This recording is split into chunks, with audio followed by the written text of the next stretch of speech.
Alright.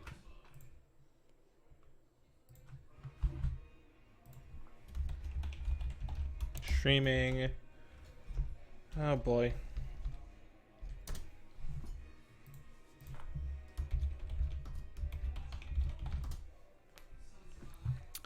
Alright.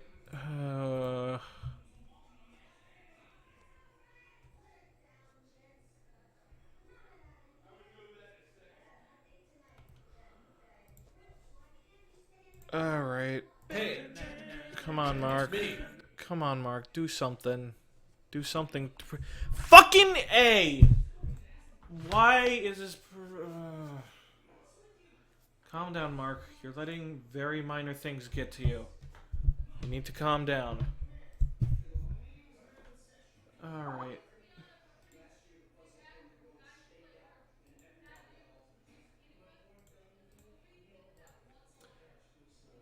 Focus. Just focus, Mark. First, check sure to make sure the video is good quality. Alright. It doesn't look bad at all, so that's good. I might have to change my profile, though. Yeah, because... Man, there is just not enough space in this area for my mic, my keyboard, and my mouse. Back in ye olden days, I didn't have to worry about that. Alright, so now I have this. Actually, let's see. Fuck. Okay, good. That shows up in the chat.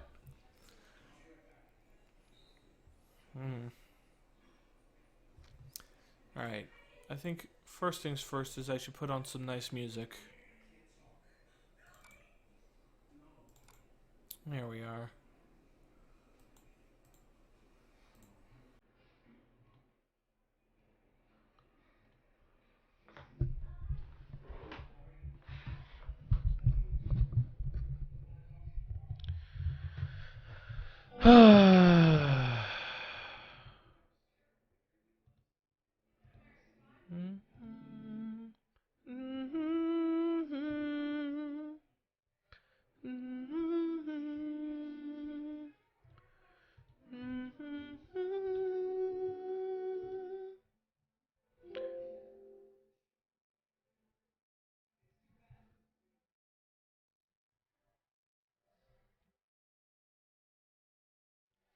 Alright.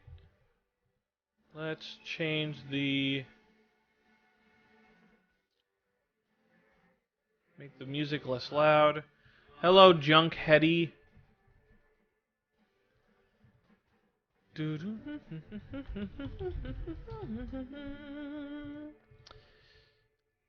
Monitor 1.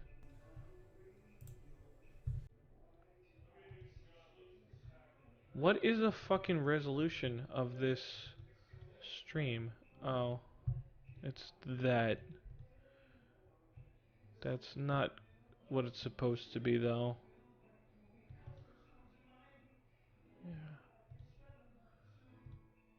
Yeah, this is proper, I think. Yeah, that's a... Wait, that's not even the proper resolution. Wait, what is the resolution of this again? 1600 by 900. Alright, whatever. Alright, so... I'm gonna try to make progress on my Fire Emblem hack, Chronicles of Lussaria, because I have not been working on it at all.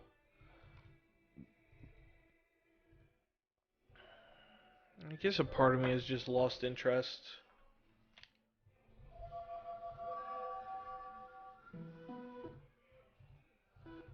Alright.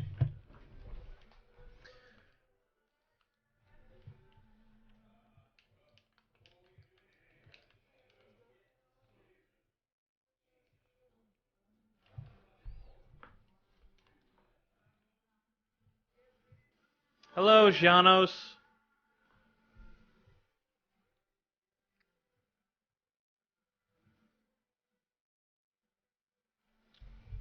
Hold on, I'm gonna turn off the music so that we can hear the game actually.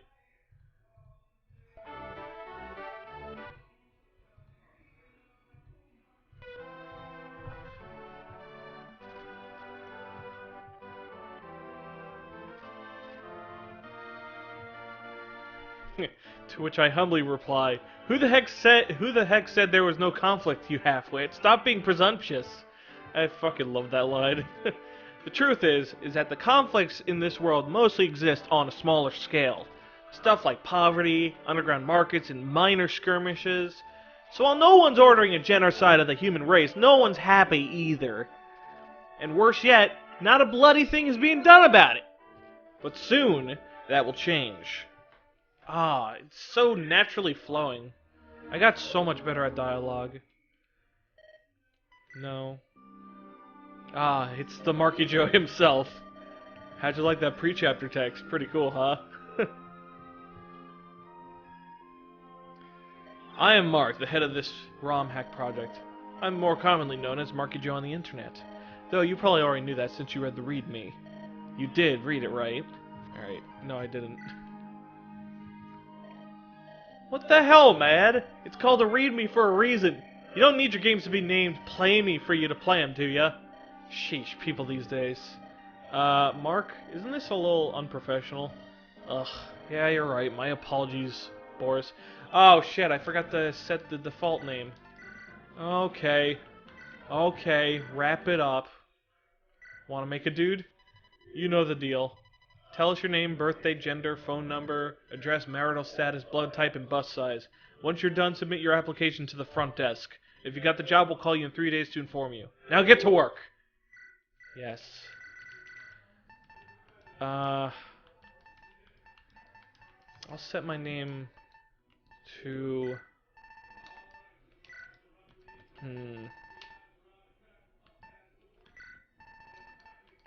Ron. No, May. Dude or lass. All done, honey? Okay, now we're gonna do this proper. Fuck. I didn't do it proper. Okay.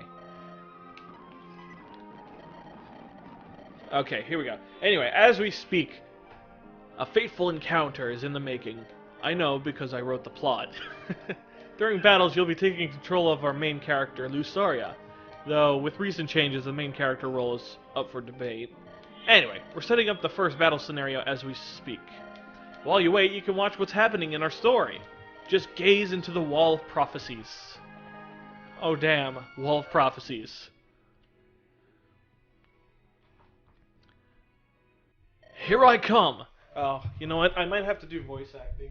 Or I might have to drag the other Fire Mumble members into this. Here I come! He's supposed to be a pussy. Oh damn, you missed with an 82. RNG fucked. What? How did you... Dodging, pal. It exists. Ha! Ah, guh. Ugh. Damn, you dodge so cleanly. It's almost like you can read my mind.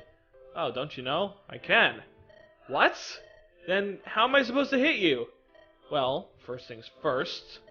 You need to steady your sword hand and make your movements less predictable. Secondly, I can't actually read minds. I was just fucking with you. Oh, I can't believe I fell for that. Well, what are you waiting for? Give my advice a shot. Alright. Well, let's see. Whee! This isn't exactly what I had in mind. Ugh. This is getting old. When's that woman coming, Felton? She said she'd be here by noon. That's only a few minutes from now. Then why'd you drag me out here in an hour prior? I didn't want to be late. At the very least, let me train the useless little brat. Useless? Splendid idea, Kowalski. I'll leave it to you then. Hi. Hey, you like shish kebab? Yeah? Do you like being shish kebab? Ah, no! Then you better start wailing till your heart starts failing! I don't know about this. Boy, are you stupid? Let me put it in preschooler terms then. If you don't come here and whack me in the face in the next 5 seconds, I'll skewer you and cook you for supper! You wouldn't do that, would you? I've eaten worse. Up to you to decide what's on the menu tonight, boy. Still not coming? Well, that's too bad. Goodbye, Johnny boy. Wait! Okay! I'll do it! Oh, I gotta do a girl voice. Okay. Commander, I'm gonna go fetch us some deer meat. All this waiting is boring me to death. She should be here soon. Just hold on a little longer, alright? Alright. To be truthful, I'm a bit nervous. Why is that? I don't know. Something about her rubbed me the wrong way. You got someone trustworthy, right? Yes, of course. I wouldn't have hired her if I thought otherwise. But her demeanor. Wait, do you hear that? That must be her. Ugh, it's hard to do female voice.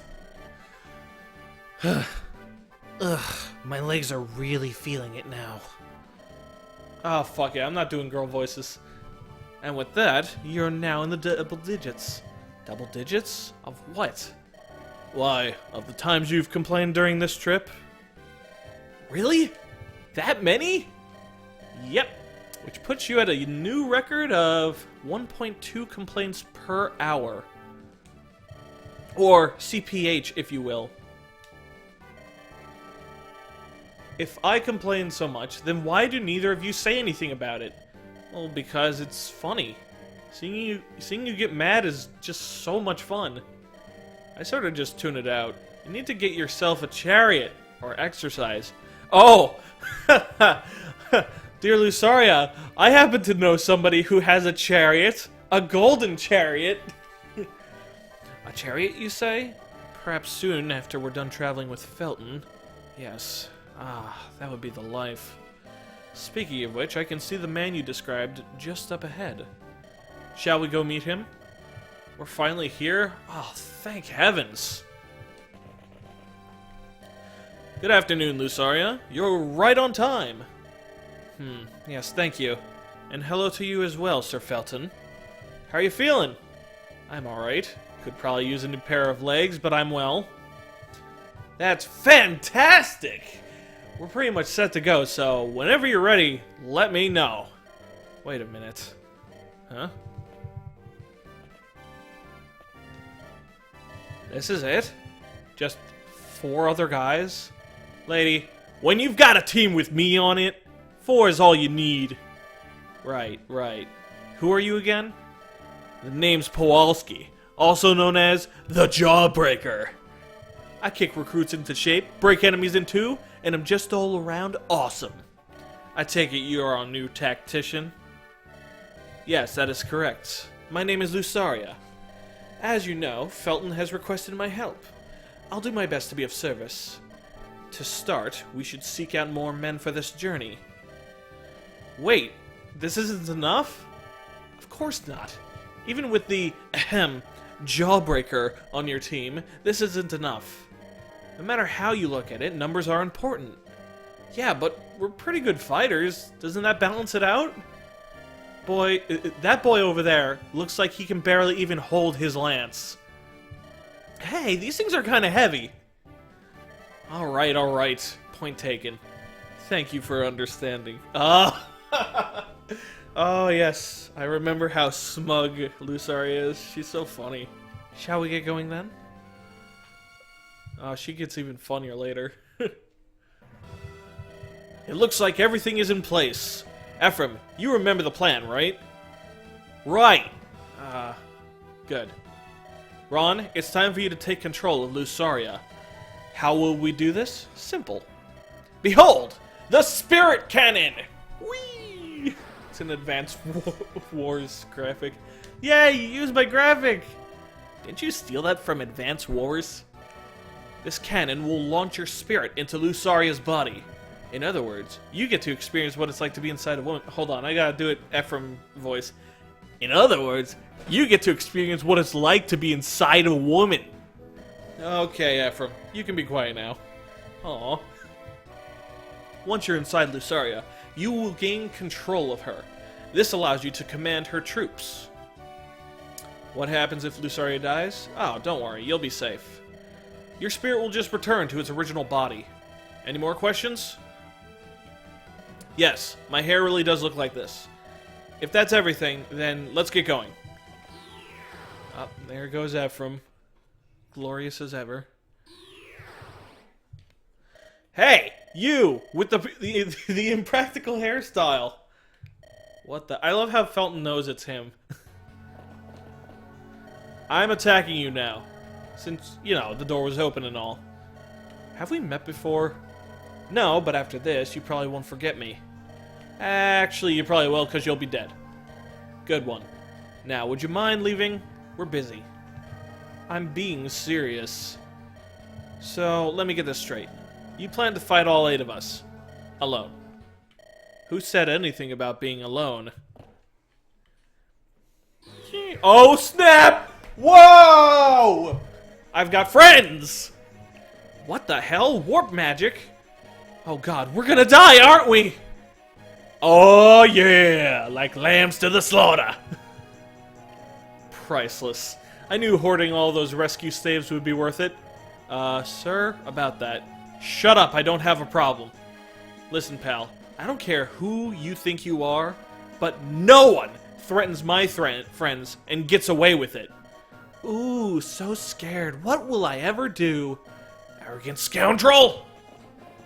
Damn it! Let go of me! Calm down, Felton. If you rush in like that, they'll just surround you. Ugh. Ugh. The enemies look weak, so I believe we can get out of this alive. Just do as I say, and we should be fine. Understood.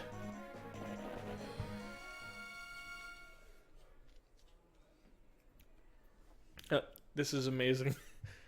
The time is now. Godspeed, Ron. Oh man, that shit's brilliant. Bonus tasks. Visit all houses, +1 speed for Lussaria.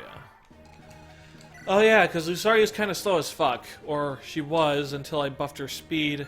So that, well, she's kind of at an awkward speed where she can't double anything. And I think that's punishment enough. I don't want her to get doubled because she's supposed to be a defensive tank.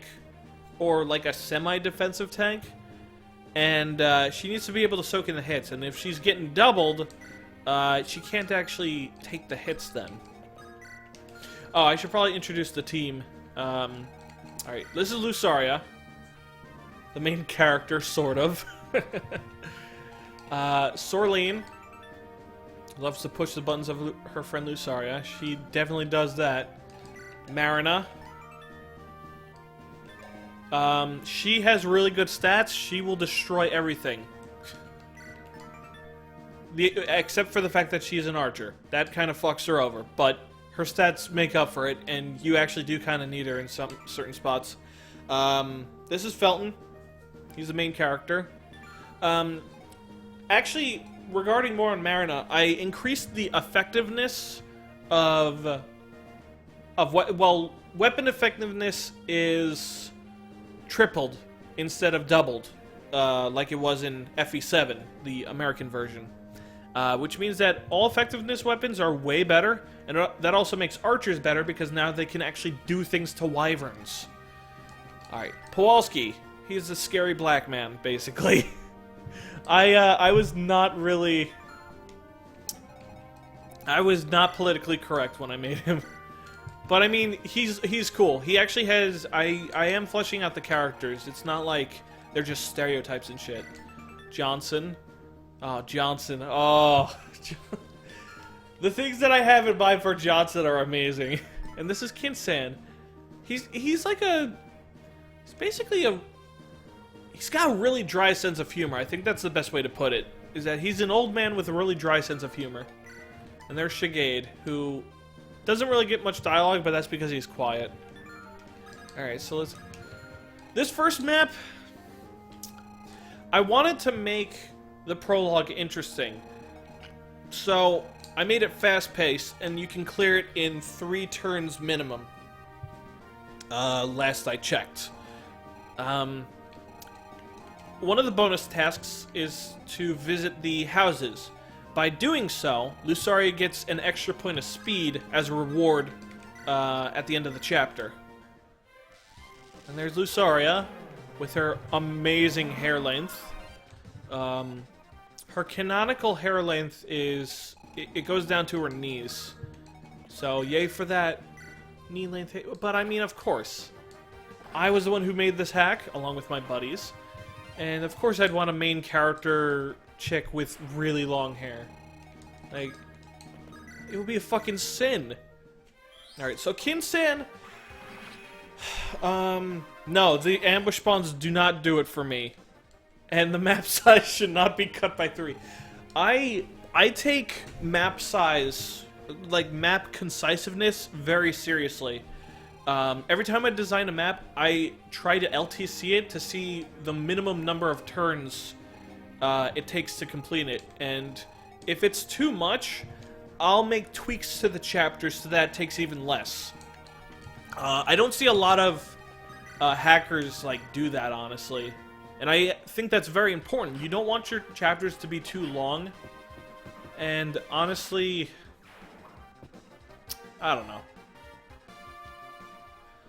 You know, hopefully, when this LTC stands for low turn count. Basically, you're trying to complete a chapter in as few turns as possible.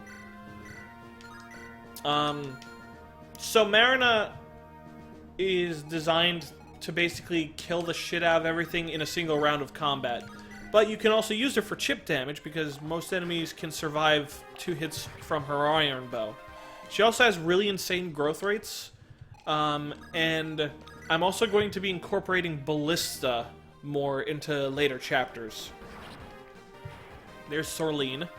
I should probably mention, like, what, like, I guess roles each character fills gameplay-wise.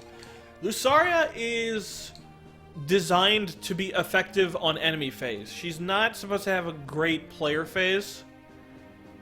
Basically what I mean by that is that by giving her good defensive stats, she'll be able to survive more enemies on enemy phase and thus deal damage to multiple enemies in a single turn. However, she can't double. And her resistance sucks ass. She gets almost no resistance growth throughout the game. So basically, she's really good defensively, but not so much offensively. At the start of the game, she's good offensively, but that's only because the enemies are weak and dark magic's really strong. Sorleen is supposed to be basically Lilina. Except she has better speed than Lilina does, and as you can see, decent, like, defensive stats. Something you're going to notice is that a lot of the characters have pretty good stats all around. Like, even in stats that you wouldn't normally see a certain class excel in. Like, for example, why does she have 6 defense? I prioritized base stats over growths. And I wanted each character to be easy to train up. So, like, without losing efficiency. Like, if you're trying to play through a chapter fast, you aren't going to be slowed down much if you try to baby a unit, is what I'm getting at. Like, I want to make it easy and convenient for the player. And it's, like, when they start getting growth rates and stuff, that's when they'll fulfill their niche. Like, Sorleen's supposed to be able to do an insane amount of damage in a single blow. Super high magic, okay speed, basically just nukes the shit out of everything like Lilina. Kin-san is supposed to be shitty, but intentionally so. The mentality behind this is that when he promotes, he gets instant C-rank staves. Which means that if you ever get, like, a guiding ring, depending on how early I give them to you, you can get a C-rank saves really quick, and that allows you to spam barrier, which allows you to get your staff rank up even faster. So Kin-san's going to be hard to train up for that reason. Like, basically, using him is a matter of getting him promoted as quick as possible so he can start abusing the stabs and get up to warp. Well, actually, warp stabs are exclusive to one character in the game, the Est character. who I have named, her work in progress name is Kaja. Felton. Oh boy. So, I learned a long and hard lesson about sword units. Now, we all know that sword units lack a lot of range. They're almost always one range. The thing is that I've learned that there's a reason why mercenaries typically have ridiculously good stats in most of the games. Like, if you look at Raven in Hector Hard mode, or Dake in FE6, they have really good stats compared to their contemporaries, like, for example, Lot and Wade, or Ward, whatever the fuck his name is. And the reason why is because fighters have hand axes. They can attack safely on player phase. Sword dudes can't, and even worse, they don't have a really good enemy phase, so they kind of need good, like, especially speed. They need good speed in order to be of any worth as a unit, because swords are really bad simply because they don't have extra range. He comes with Claymore. That's basically your rapier, except it's even better than a normal rapier. It's ridiculous.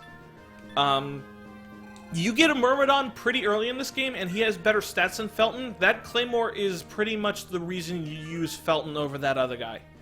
That's the balancing that I chose for that. The Claymore, yeah, it does look a little weird. Let's see, who have I not covered? Alright, Marina, it's kind of obvious. She's an archer. She fucking needs the stats to be worth it. So, she starts with an iron bow and a steel bow, and she can double some enemies with the steel bow, particularly fighters and possibly other archers. I plan for there to be a lot of ballistas that she can use, and you get a longbow fairly early in this game, so she is going to have a lot of utility. Like, that's my way of compensating for how shitty the archer class is, or rather bows. Oh, plus weapon effectiveness, so she can kick the shit out of wyverns like no tomorrow. Shigade. Oh, Shigade is kind of a doozy. Because I wanted to make Shigade like Othin, because Othin is amazing in FE5, and I really like the fighter class. Problem is, you shouldn't give fighters as good stats as mercenaries and other foot classes, because they have so many advantages just from having the axe as their primary weapon. So I don't know how I'm gonna be able to balance him, but so far he hasn't been too overwhelming. A lot of the unit balancing comes from the map design and the enemies they're facing itself. Like, Shigade, in one of the later chapters, I found him really useless until I changed a bunch of enemies to classes that use lances. Kowalski's obviously our Jagan. He has really good growth rates, but he has much worse base stats than a normal Jagan. Your other units are going to catch up really quick, but he's not going to slow... Like, he'll still be useful for a couple chapters. Fun fact, I had to give him E rank in axes because you get a hammer, and I wanted to make sure that Shigade had an advantage over Kowalski, and you would prefer to use him over Kowalski just so that you can have hammers. Because if Kowalski has even like one advantage over your other units, you're pretty much going to have no reason to use that other unit in like an efficient run. So each unit has to have at least one huge advantage over Kowalski. And in the case of Shigade, it is the hammer, which he gets later on. Of course, you can get up Kowalski's axe rank, but by the time you get the hammer, you only recently got the preparation screen, and it's kind of hard to get a hammer to him, well, an axe to him, without crippling your team in some way. So yeah, this is this is where I hit my stride. I love talking about Fire Emblem level design, and I think that people, or at least I hope that people are gaining shit out of this. So yeah, Sorlene doesn't really... She doesn't double enemies really often, but enemies, like, within just a couple chapters will start to have pretty high HP stats, so her single, like, strike of damage is actually going to mean a lot. Balancing Johnson was such a pain in the ass, because he's a Cavalier. Cavaliers are really good by default since they can rescue and move again, and they just have so many advantages. So, the way I did it is I tried to make his combat really shitty. I gave him swords and I gave him E rank in swords, so he can't even use anything like good for him. But that didn't work, because he was way too shitty. So instead I opted to give him lances and to turn Kowalski into a Jagan. Actually, I'm not sure if those things are related. But yeah, like, finally I felt like I hit my stride with Johnson. Do you know about the weapon triangle? Yes. Seriously? Well, I got nothing. Best house. I think I've covered everybody. I take the balancing and fine-tuning of everything very seriously, because by making everything fine-tuned, it becomes a lot more fun for everybody. Like, never underestimate polishing your game as much as possible and making things super well balanced and shit. Because if you, like, you can have a great story or you could have a complete hack, but if it's, like, if it plays like shit and there's not really well thought of balance, it can really fuck your game up, gameplay-wise. It can make the game very lacking in depth. Because if you look at hacks like Fire Emblem Requiem, most of the game, it basically gets reduced to use the Sage and the Wyvern Lord that you get in, like, Chapter 1. And that becomes kind of uninteresting, you know? It's not fun. Also, the fact that that hack had tons of, like, spamming classes and shit, that wasn't good. Yeah, some people will like Requiem. You're entitled to your opinion. Oh, you know what? I should probably switch my window output so that people can actually see the comments. There we go. My bad. Yeah, you're entitled to your opinion, but I find that game really poorly designed. There's not a lot of, like, good map variety. Or rather, like, the objectives aren't very, like, well put together. Oh, check this out. What's that, my steed? I remain in this spot because...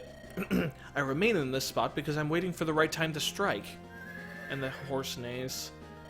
What do you mean I'm lazy? Hey! Heal! Heal! So that's your hint that he's actually going to start moving. That's something that's always bothered me, is that bosses never move. And that usually makes them really easy. You're not going to believe this, but sometimes visiting houses will net you some really useful information. Oh, the stream froze? Uh-oh, that's not good.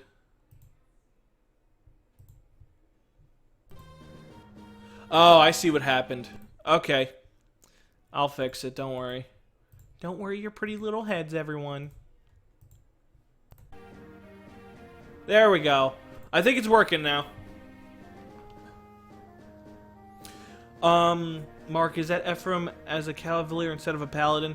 Yes. That's so that you don't gain a shitload of EXP from killing him. Before you got way too much, so I changed it.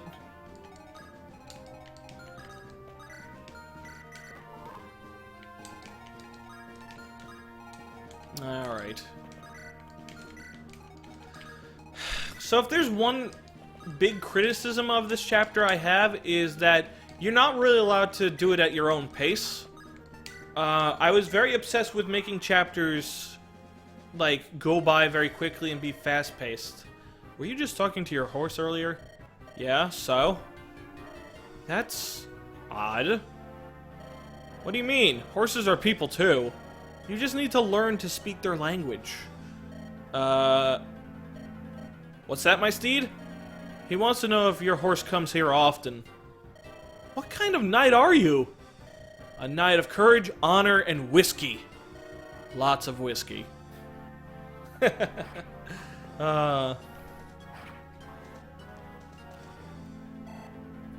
Yeah, he used to be, Ephraim used to be an Elliewood lord, as some call it. Alright.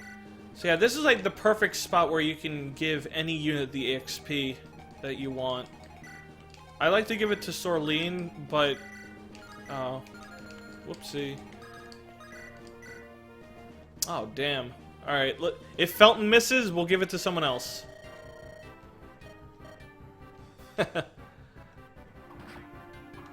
Alright, hit him. Okay. I'm gonna give that EXP to somebody else now, then. I personally think that since he's the first boss, he shouldn't take multiple units to take down. He should just take, like, 1 or 2.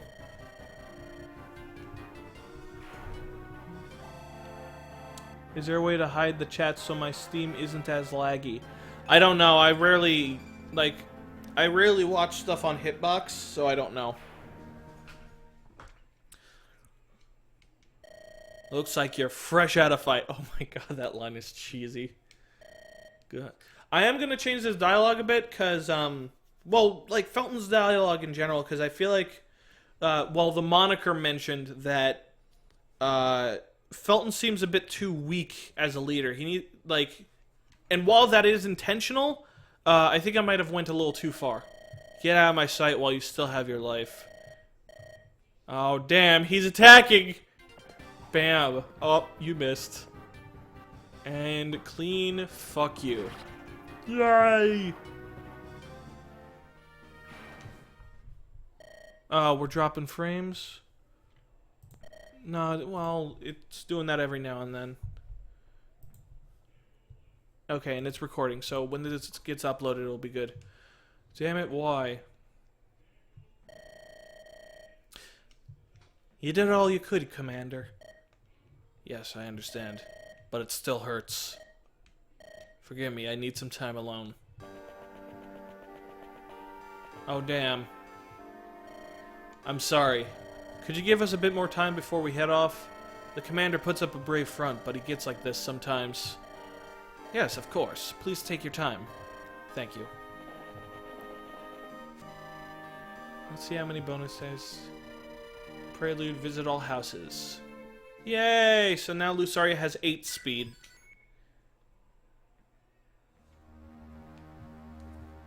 Oh, shit.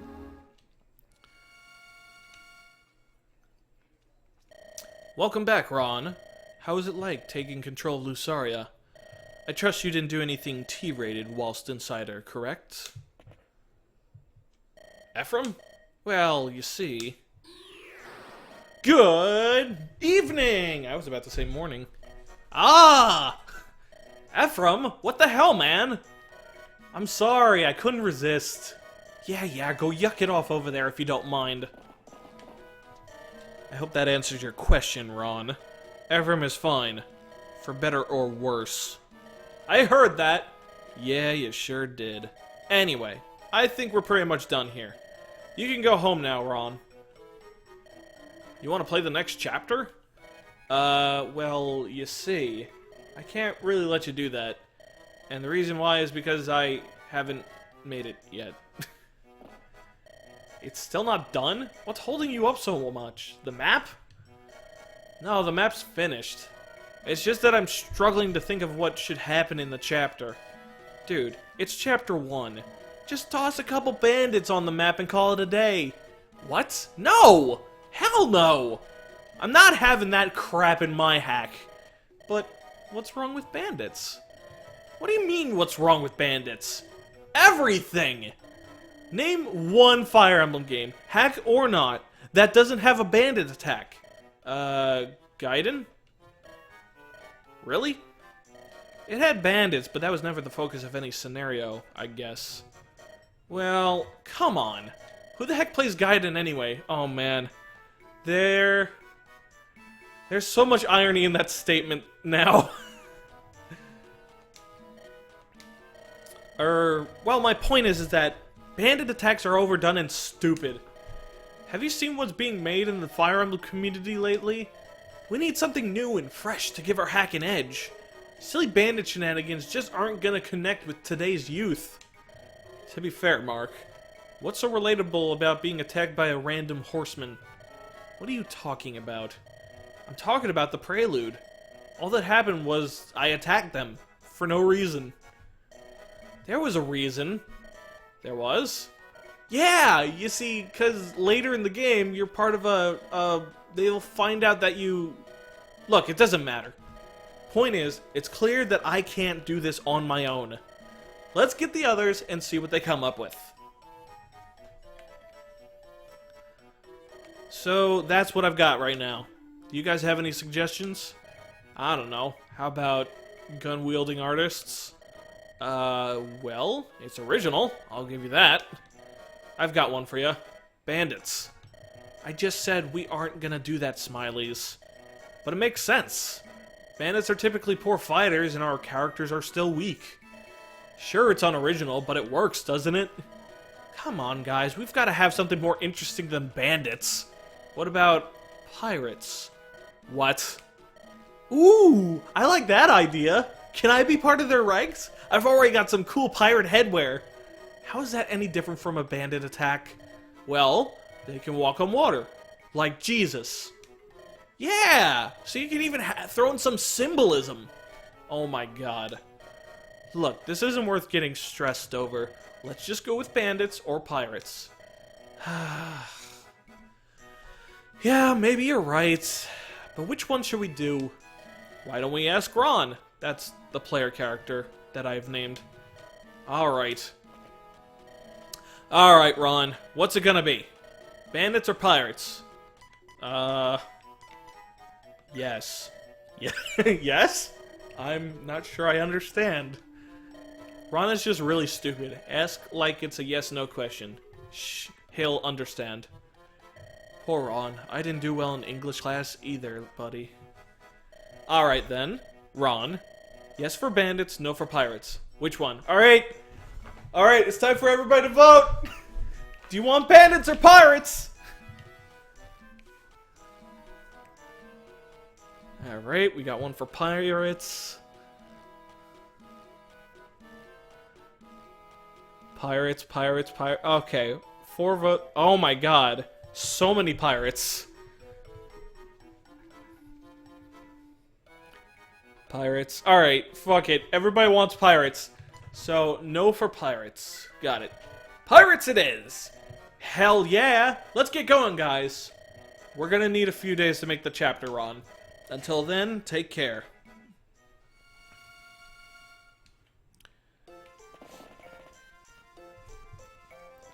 Ah, home.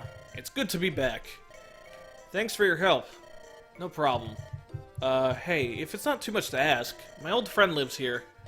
Mind if I go check up on her? You're dismissed. Tell her I said hello. Thanks. And he just leaves. Say, doesn't this place have a pub? I could really use a swig right about now.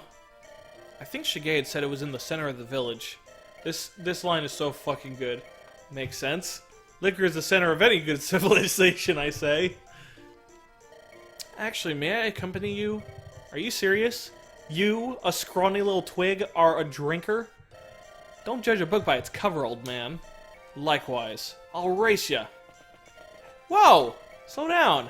Cripes, he's fast. Thank goodness we're done traveling. What's wrong? You got bad legs or something? Nah, she's just out of shape. Don't spread rumors, Sorleen. I'll have you know that I take very good care of my figure. Those creeps you ate earlier say otherwise. Hey, those creeps were delicious. Sheesh, do you two ever get along? It's complicated. We do. I just like pushing Lucy's buttons. Alright then. That's such a perfect reaction. I forgot about that. Here we are. Is everyone ready?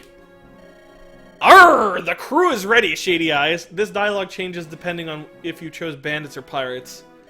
It's Nischafu! Nischafu! Seriously, stop calling me by your lousy pirate names. Arr, the only thing that be lousy is your name. Pronouncing that bag of words be a waste of me time. Oh, for crying out loud! Just shut your trap and listen up. Our goal is to set the village on fire. Grab whatever valuables you can, but don't waste time. Once we're done, we leave immediately. Do I make myself clear? I got a question for ya. Who made you the captain of me crew? He only joined but a fortnight ago. Now you're barking up orders like me mum did to me sickly old daddy. How dare you! Out of all of us here, I'm the most qualified for the job. Look, see this magic? If anyone else here has the smarts to use this, let me know. Otherwise, don't question me, lest you wish to be fried. Oh, damn. Damn, this Shifu is a shit talker. With capital S. Oh god, a bandit attack! Those are pirates? What's the difference? Pirates sail the seas and wear bandanas. It's pretty obvious. They're both criminals! That doesn't make referring to bandits as pirates any more logical. Whatever you say, man. Hey, don't dismiss me like that, you smug cretin. You're the one who started it! Ugh. Don't worry, Ron. I got this. Derek? No! Sorry, it was an accident. Oh man, Ephraim. He's great. Another attack? Why now? We just got out of a battle. Ugh. Did you just groan? People are in danger. Relax, Felton. They're just criminals. How am I supposed to keep a cool head when they're It's either keep a cool head or lose it entirely. Now shut up and listen to my orders. Yes, ma'am. Good boy. They seem to be following orders from that guy over there. If we defeat him, the rest should fall into confusion. How the heck are we supposed to get over there? There's only 5 of us. 8. Huh? Oh, right. The others aren't too far from here. Indeed. And let's not forget, there could be others willing to aid us as well. Let's check the houses and see what we can find. Oh, damn. Keep Kinsan drunk. That's the one bonus task you get here. Alright, so this chapter in particular really fucked Sorleen over because of her shitty-ass defenses. But now it doesn't, because now she has decent defenses and she can deal enough damage to kill this damn mercenary who used to give her so much friggin' trouble. Yay. Fixes, man. Bam. Fuck off, dick. You can go eat, like, a million dicks.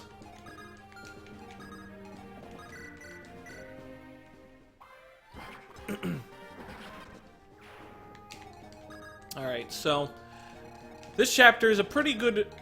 I feel like this chapter is really good at demonstrating just how powerful Lussaria's enemy phase is. Because she's gonna be kicking the living shit out of these enemies, like, no problem. She's an amazing wall character. First Urino doesn't answer the door, and now another battle? That does it. You guys are gonna really get it now. Bam. Oh, really gonna get it. Bam. Fuck you, you piece of shit! Oh, man. I fucking love the fighter animations. So satisfying.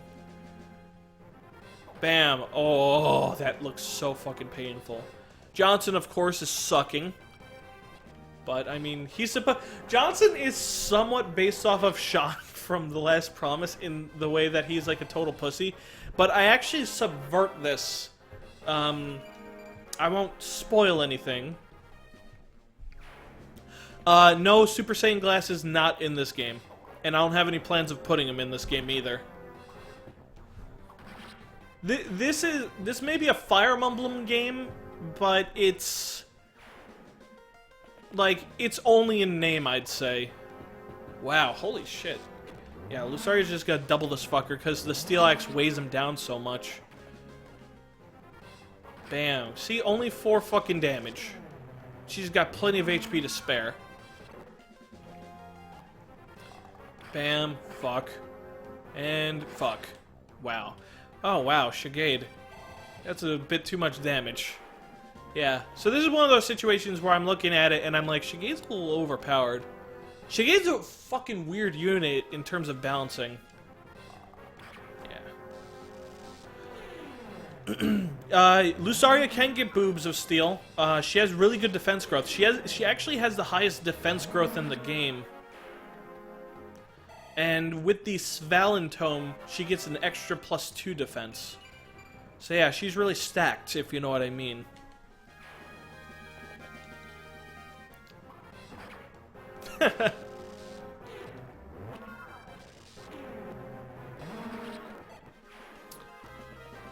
Alright, sheesh. We just can't seem to catch a break today, can we? Hang on there, little missy. I don't know how to do drunk people. I'm helping out. I told you to stay inside. You ain't the boss of me. I ain't sitting around while people get hurt. Fine. I don't have time to fight over this. Just be careful, alright? Yeah, sure.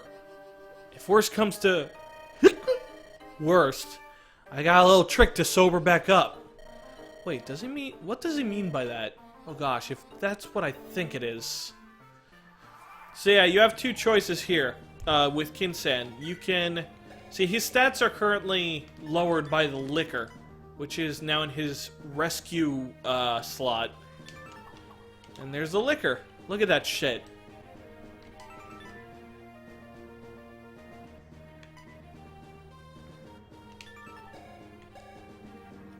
S-rank in dark magic. So far, this hack is only like 4 or 5 chapters long. Who the fuck is talking to me on Skype? People.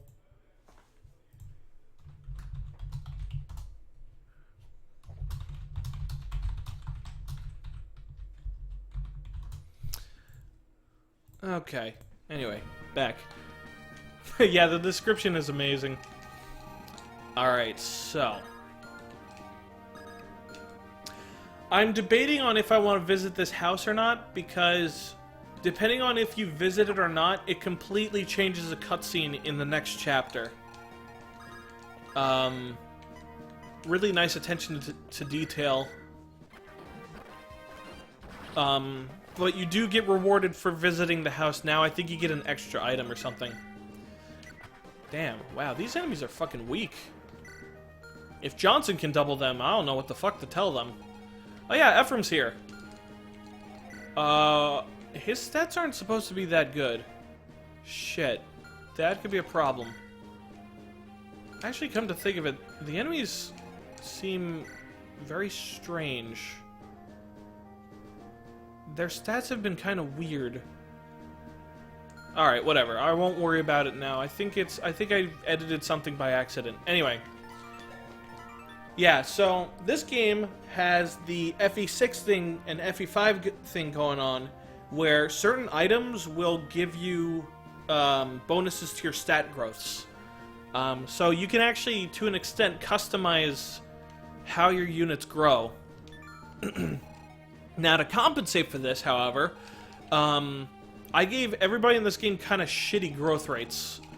They're not super bad, I'd say, but I tried to make them kind of like FE4 bad. I'm not sure if I succeeded, though. Alright, so here's the thing. Oh yeah, that animation. Forgot I had that in there. Alright, oh, and if you go to the liquor store, you can buy booze. Right now, it's the only way you can access a shop at all. Alright, so I have to be really careful here, because, yeah, Ephraim is, he's really strong. He wasn't supposed to be that strong. I don't know how I'm gonna deal with him now. Yeah, I think the... Oh, you know what? I think I know what happened. I think I set him to the wrong character ID. Yeah, oh boy. This is not good. Alright, let's see if I can figure this shit out then.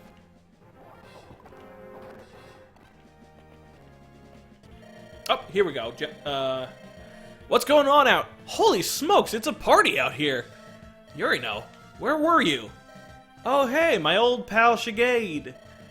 Glad you still have a good head on your shoulders, though perhaps for not much longer.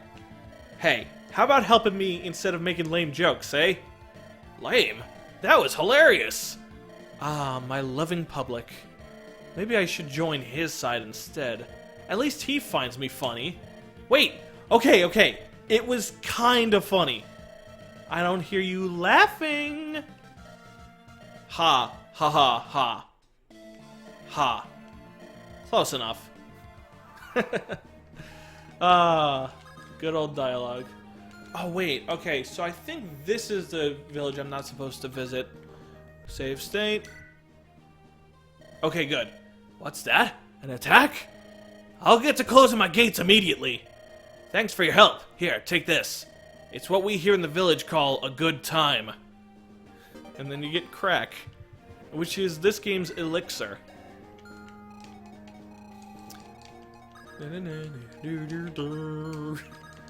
This song was composed by me, by the way. Okay, get the fuck away from that asshole. Oh boy. Alright, let's see what I can do about Ephraim. Fucking asshole. He's ruining my day. Alright, Marinus should be able to blow him up pretty easily. And now everybody's preparing to dogpile him.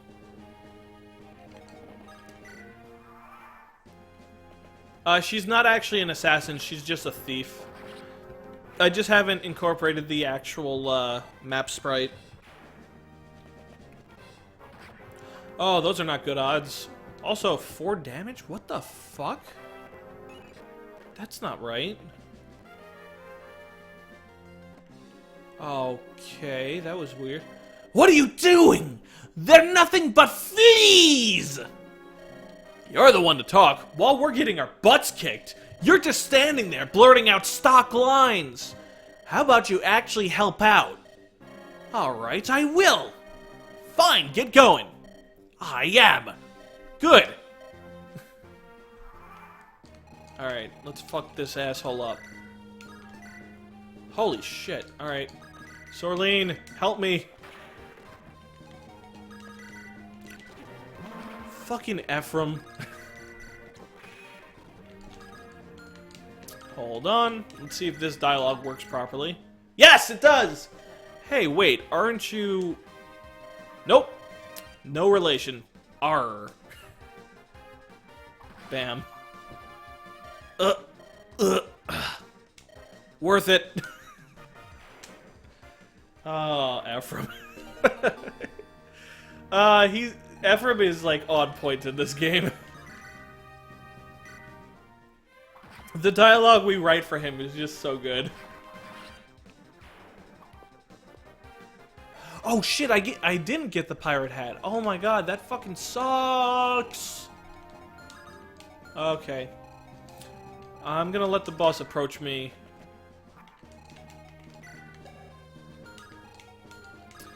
Yeah, because he's gonna fuck me up otherwise. I will not let a pack of rodents make a fool of me! Oh, that was a bit too over the top. Damn, Marina fucking dodged like an asshole. Good. Alright, so, now we gotta blow her up. Him up. Alright, dialogue. Go! What's a magician like you doing with these criminals? I'm their leader. You? A man who had a future in education? Way to go. You wouldn't understand. These dullards need a man of my intellect. God, this guy is like every single villain cliche ever.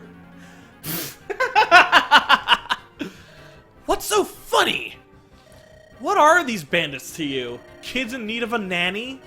Is it your duty to raise these louts into respectable scum? How benevolent of you. Truly someone doing something worthwhile with his life. Shut up! Shut up! Actually, you know what? I bet that's not your real reason. I bet you did horrible at school and felt yourself a failure. Then, you found people who you could feel superior to. In a sad attempt to delude yourself from reality, you took it upon yourself to act like their big bad boss. You. How dare you! I'll blast you to pieces! Oopsie! Did I strike a chord? So sorry. Didn't mean to hurt your feelings. Let's play, kid. Oh my god.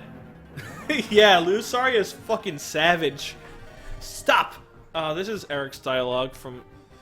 I couldn't make it anything, like... It just made too much sense. I changed it from that, but then I ended up changing it back because it just makes too much sense. Lussaria is in her... I think she's like 24 or something. She's in her... I like to believe she's in her mid-20s, because that's what... That I find that sexy. But yeah, well, it's also too... Like, she has a couple years under her belt. Because if she was younger, she would... Like, there's no way anybody would believe that she's some really good, experienced tactician. But if she's older, she can't be hot. Then again... I mean, you could be 40 years old and still be hot, so I don't know. I'd prefer her to be around my age so that I can fantasize. It's over, kid. Off to jail for you.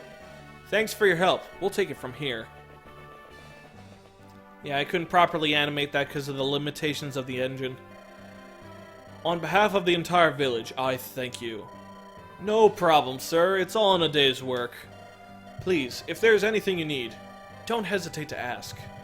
Well, if it's not too much, some money for the road, if you please. Hold on there, Felton. Sir Mayor, can we get dinner and a night at the inn while we're at it? But, of course, we'd be happy to see your request through. Thank you. People were doing shit in their teens. Yeah, but I don't give a fuck, Silver. If that's all, I'll be on my way. Make yourselves at home. Lucy, don't you think you're being a little greedy? Excuse me? I'm being greedy? You saved the lives of numerous innocents, prevented several goals worth of damage, and you think asking for... I read that line totally wrong. And you think asking for more than just some money for the road is greedy? Well, I mean, I don't know. They're villagers. Don't they need that money more than we do? Are you bloody serious? We're mercenaries, not a charity. If you want to get by, you have to take what you can get. Besides, think about your men, Felton. 2 battles, one after another. Don't you think they deserve some rest? Dear heavens, you're a moron. Alright, you've made your point. Sorry for calling you greedy. Stupid spiky-haired, self-righteous musclehead. You know, I'm kind of glad we're helping him out. Can you imagine what it would be like if he were on his own? I just don't get it. How is a strong, able warrior such as himself so unworldly? I hate to bring this up, but you were the same way once. True, I guess I should apologize. Sounds like a plan. Yay! Hey, you're the leader of this ragtag bunch of fellas, right? Who's asking? Ah, pardon me, my name's Urino. I'm an old friend of Shigade's. I saw you guys fighting out there. Pretty good stuff. I bet you'd be even better if you had a set of nimble fingers. Luckily, there just so happens to be someone here like that. Me! Alright, so what exactly do you do? Oh, you know, confiscation of material possessions, operating reconnaissance expeditions, seeing in fog. Mind speaking in human language? She's a thief. Oh, the answer is no. Alrighty then, see you later. Wait, please, can we take her with us? Why should we? And what are you doing associating with criminals? She can't help it. Ever since the king raised taxes, it's been hard to get by. King Phineas. Alright. Go get her. Thanks a bunch. Was that a change of heart I just heard? Yes, but you better behave. Thanks, sir. You won't regret it. Not only am I good at what I do, but I have enough jokes to last a lifetime. Jokes, huh? Well, that's good. At least she has other interests. Yeah, about that. We're not gonna let her tell that lifetime of jokes, right?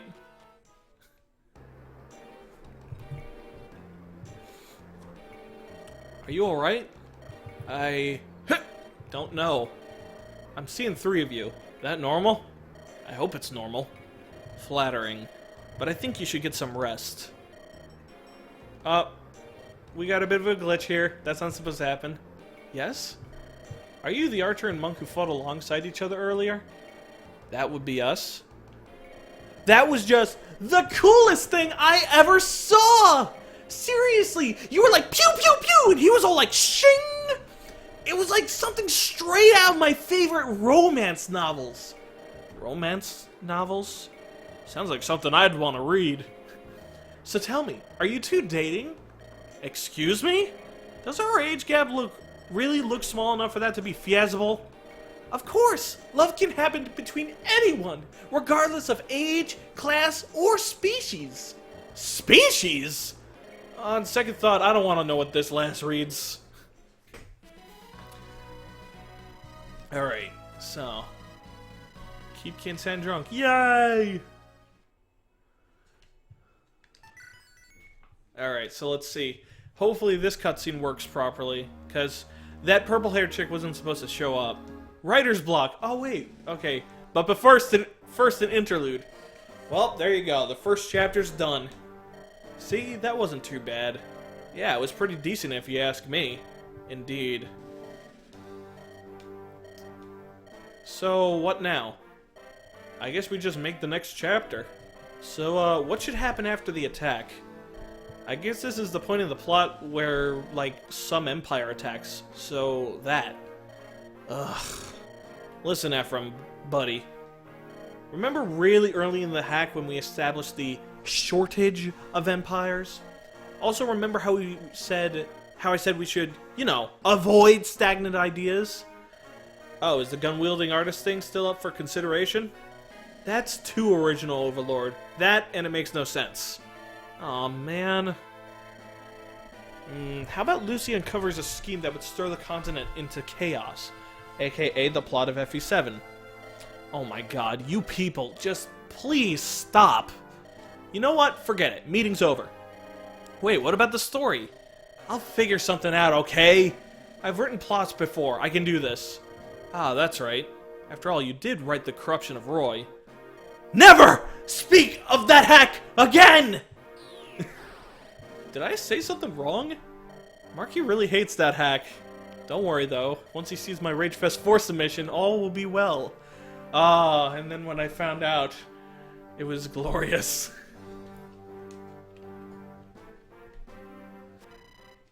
Days later.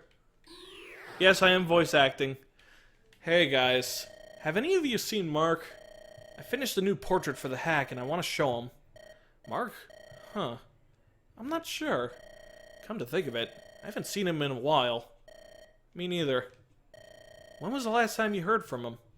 I think it was... Ah, yes, it was when we were talking about the hack's plot. You don't suppose he's still working on that, do you? Nah, of course not. How hard can writing a plot be? Perhaps we should check up on him, just in case. Should Sergeant Smiley's accompany Ephraim 225 and Overlord Pichu? So... this chapter is really short gameplay-wise, so I gave people the option to skip it. Because, like, there's really only one solution to winning it, and once you know it, it's just like, whatever, who the fuck cares? So you can just choose to say, fuck it. But, for the sake of this, I will show it off. Yeah, we'll accompany him. Sounds like a plan. Let's go! These are his working quarters, right? I hear something. Oh, snap. Any of you got door key? Can we just hack the door open? Oh, right. Let's see. I think it went MAC1 0x00 0x00. It worked! Now let's see if... Oh my. What? What do you... Whoa!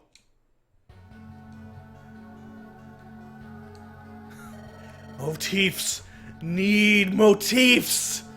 Story needs overarching themes. What? What is that? Is that Mark? So the legends are true. What legends? You know, the legends?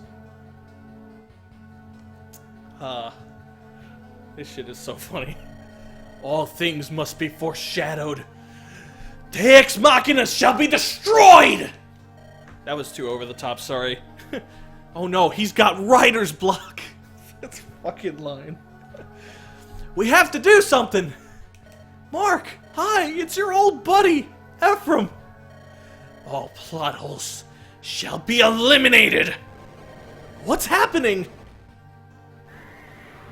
Yeah, my eyes fucked up. Guys, you know what we must do, right? Yes, I have my Luna prepared. Ephraim, give me a crit boost with your sexy dance! Excuse me? Overlord, Ephraim's a Night Lord. Oh, yeah. I guess we're screwed then. No, we're not. I have something in mind. Follow my lead.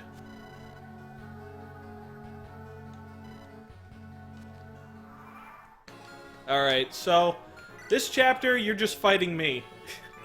How about that? You fight the final boss of the hack literally this early in the game. Then again, I don't think I'm gonna be the final boss. I'm most definitely not gonna be the final boss. That shit's fucking lame. Alright, I think this is the right movement.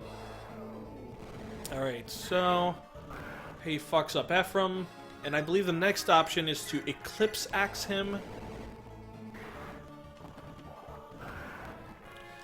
And then hit him with the Durandal, which does way more damage because of the 3 times effectiveness change. And to top things off, what better way to kill the dragon than with Luna? Bam. Fucking dead. Fuck you, Marky Joe! Fucking asshole! Making amazing hacks. Alright. Enough of that. Oh boy, this scene. He's reverted back. Seems my plan worked. Not quite. Look at his eyes. Characterization. Complexity. Lore. Continuity. There's gotta be some way to snap him out of this. I think I have the solution. Mark, look at this. Huh? Remember her? She's that rabbit lady you fawn over so much. Raisin. So kawaii. That's probably the only funny implementation of kawaii that I have ever seen in a hack. Oh man, so much self-deprecation humor. Looks like he's returning to his old self. Great thinking, Overlord. Guys, I'm sorry. I got so obsessed with writing the plot that... It's fine, Mark. We're glad that you're working hard and stuff. Unfortunately, I have to continue. Chapter 2's plot is still incomplete. Seriously? You've been working on that for days. Days? At this rate, we'll never get done with this hack. Perhaps you're taking the writing too seriously. You think so? Yeah, I mean, this was supposed to be a funny hack in the first place, right? I say we throw all seriousness out the window and go nuts. Maybe you're right. No, you are right. From now on, sense is second priority. We can make chapters on our own as well. If you need a break, we'll cover for you. Thanks. Speaking of which, I believe a certain someone among us has already had something in mind for a chapter. Hmm? Overlord, do you want to write the next chapter? You'll have full control over what occurs in it. Within reason, of course. Yes! Absolutely! It's yours to make, then. I'm gonna take a break. And I took a break for like a fucking year. Or 2. Cilantro Mountain. Hey guys! Chapter 2's complete, finally! After fucking forever. Also, well, this isn't fully complete. I still need to finish some of the dialogue. This place is a mess. Achoo! Ugh. Dust allergies. We should probably continue working on this again. What? The door's there for a reason, isn't it? Well, the gang's all here. Time to get back to work. Man, this place is a dump. When was the last time we worked on this project anyway? Please. I don't want to know. I just checked. It's been about a year. Oh! A year? Oh my god, that's so depressing! Whoa, that line doesn't flow naturally. At this rate, we're never gonna finish this bloody hack. Whoa, take it easy, Mark. Our goal was 20 chapters, right? That's not a lot when you think about it. I suppose. Indeed. So long as we follow the formula we've used in the previous chapters, things should go pretty smoothly. Yeah, you're right. Things are different now. The old spark I once lost has returned. And by that I mean I just put on noise-canceling headphones now. Nothing to distract my ADD anymore. Right. Let's get cracking and start hacking. Undoubtedly. Now, what were Lucy and Co. doing last again? Sometime later. Hello again, Ron. It's been a while.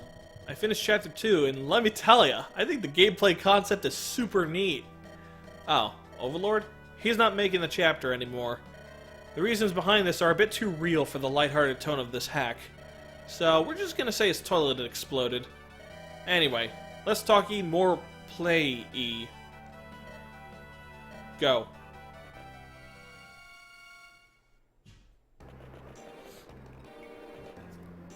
Alright, I gotta do my best, like, Valley Girl voice. There he is, girls! The man who saved our village! The man of our dreams. Oh my god, he's so hot. I must ask him out on a date. No, I call dibs! So what you're telling me is that they don't sell hair dye in this village? No, not since the bandit attacks became more frequent. Damn it, this isn't good. Hey there, big guy. You look pretty drunk. Why yes. I've had quite a stressful day. Being a little buzzed helps, I suppose. I'm drunk too. From my affection for you! That was gonna be my line, Cindy! Back off! Oh no, he looks cold! Don't worry, I'll warm you with my love! Oh my god, that's bad. But that's supposed to be cheesy. Oy, sorry girls, but I'm not interested. I've got stuff on my mind. Wait, can I be what's on your mind, please? He said he's not interested. Let him be. Oh, fine. My dreams, they've been crushed. Ah, there you are. I love how it chose that voice for the girl. Oh. We'll tell you what we told them. He's not interested. No! What? No! I'm just a courier. I came to deliver this. It's from the mayor. A message? Huh. Well, let's take a look, shall we?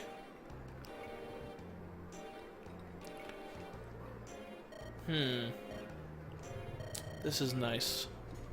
Yeah, it's been a while since we were last able to unwind, hasn't it? Indeed. Compared to last time especially, this is a nice change of pace. Last time? Oh, you mean with Lord Fenric, right? Say, Lussaria, what are your plans for the rest of the day? Huh? Well, assuming things don't get worse and the town blows up spontaneously, I guess I'll head over to the local library. I'll come with. I brought my chess set and I want to challenge you again. Looking to make up for last time, huh? I accept. Yo, Lussaria, you got a moment? Well, that was brief. What is it, Felton? Sorry, is now a bad time? The damage is already done. Spill it. Right, the mayor wants us to take care of a human trafficking base. Sounds good to me, but what's he offering? I was afraid you were gonna say that. Well? He's only got a couple hundred gold for us. Felton, you know we can't do our job with just chump change. I know, but I want to help them. It's really serious. They're kidnapping villagers and forcing them to mine for gems. Unfortunately, that's not going to pay for our Wait, did you just say gems? Yes, why do you... No, you can't be. Am I, Felton? Am I? That's cruel! Those poor villagers have been working against their will! And you're gonna take what they worked for anyway?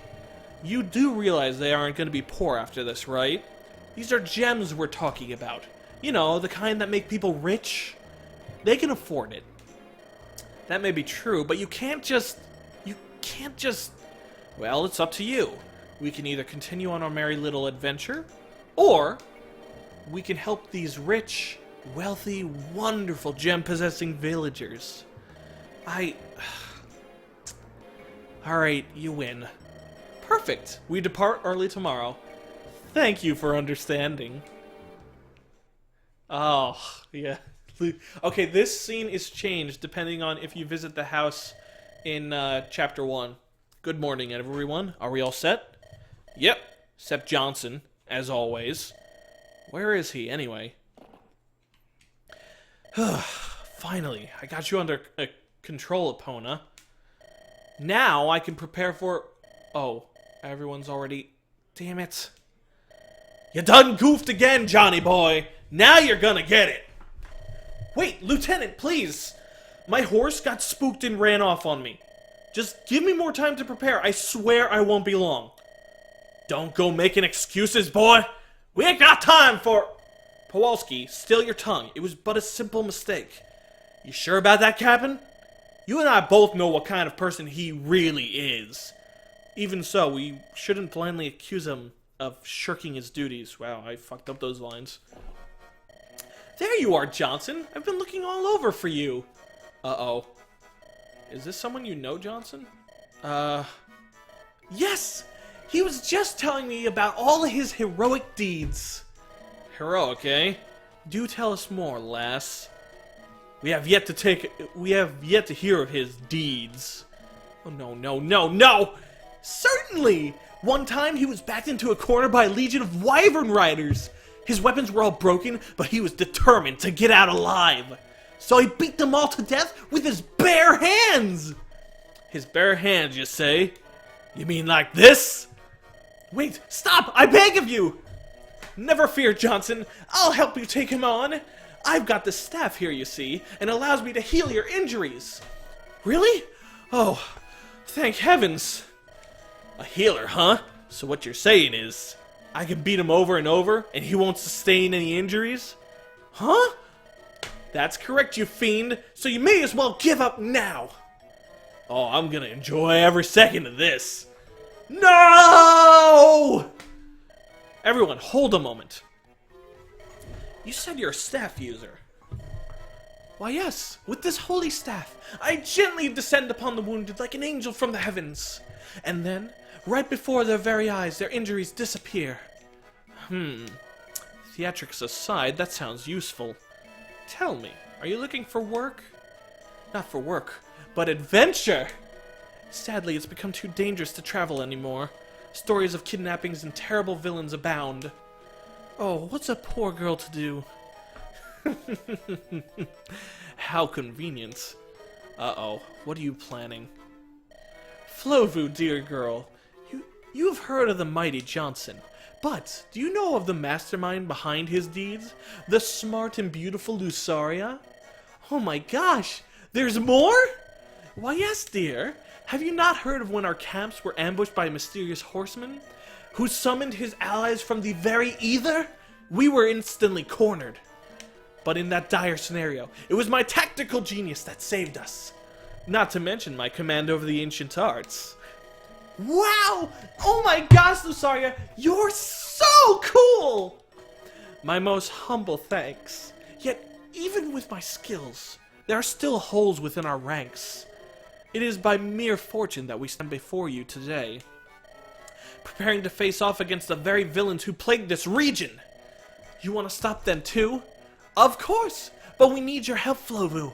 With your help, we will have all that we need to take on what lies ahead. Will you lend us your aid? You bet I will! Together we shall put an end to this blight on mankind!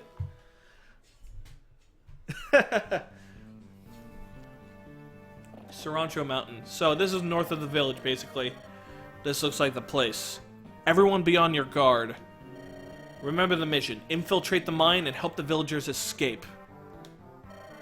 Do not take their goods. Are we clear on that, Lucy? Lucy?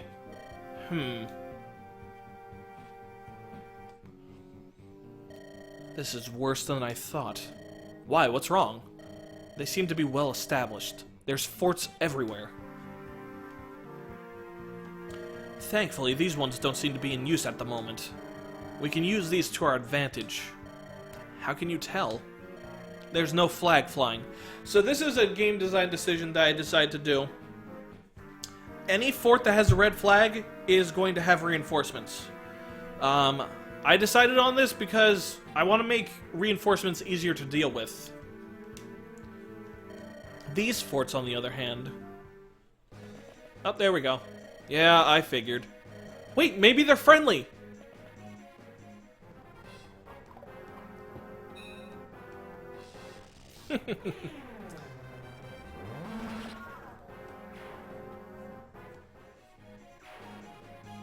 Nope, not friendly. Everyone, prepare for battle! Find the leader and defeat him! Alright, and this is your first screen where you can fuck with shit now. Wait, maybe they're friendly. Yeah, I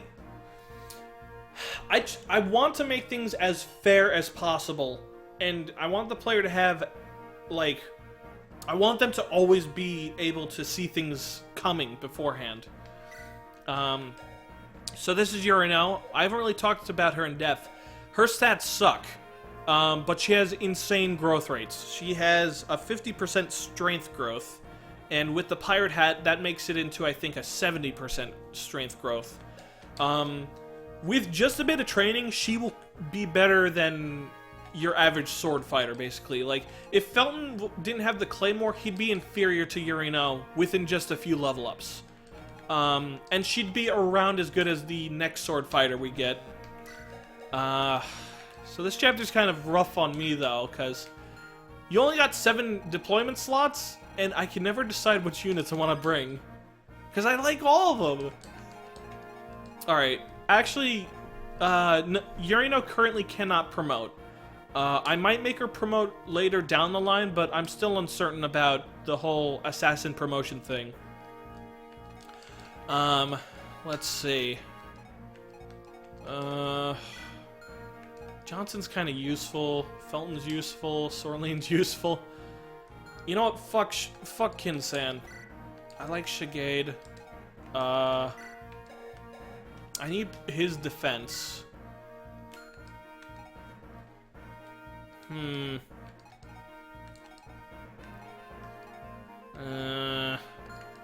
take Urino. I like having Urino around. Alright, so... I need... Okay, so these two are going to be up front. Here's the thing, alright? If you have Johnson in this chapter, you can grab a unit with Kowalski. 1, 2, 3, 4, 5. And then bring Johnson one above him, and then rescue drop that unit onto this fort.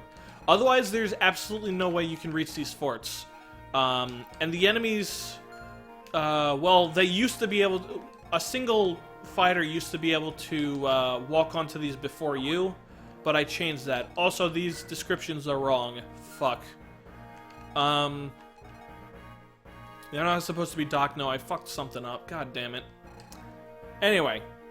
Yeah, in a previous version of the chapter, a fighter would inevitably occupy one of these forts, and I found that really frustrating, so I removed that. So now you can always make it to these forts before they do.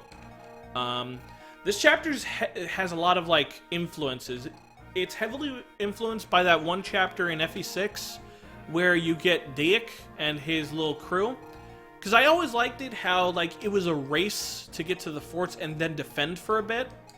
So that's where this area is kind of inspired by. The rest of the chapter is my attempt to make the ultimate flyer chapter.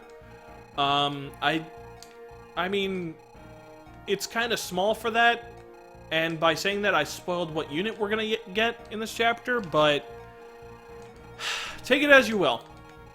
I really like how this chapter turned out. Okay, oh yeah, we definitely need Marina in this chapter, I just realized. I think Yurino is hot? Well, Yurino is a girl, so no hetero? Oh, Eternal Chaos is gay, got it. What? How did the enemy get over... Wait, no, it's a woman. Hold your fire. What do you need?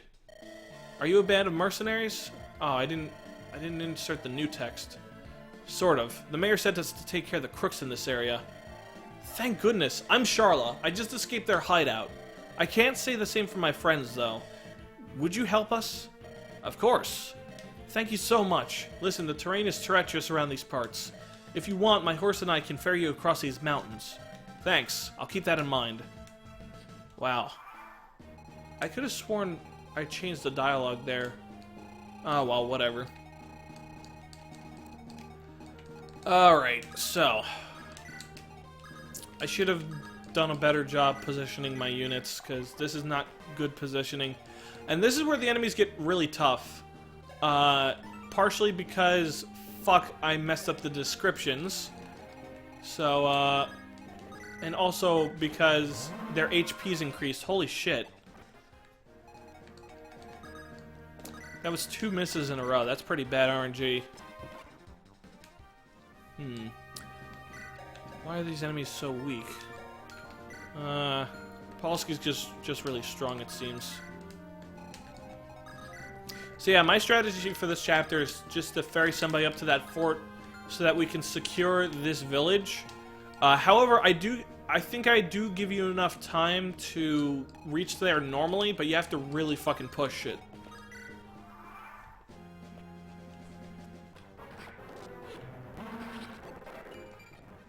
Yes, more defense. So now she only takes 1 damage from these mercenaries if she has the Svalin tome equipped. Finally, sunlight! Oh, it's been so long.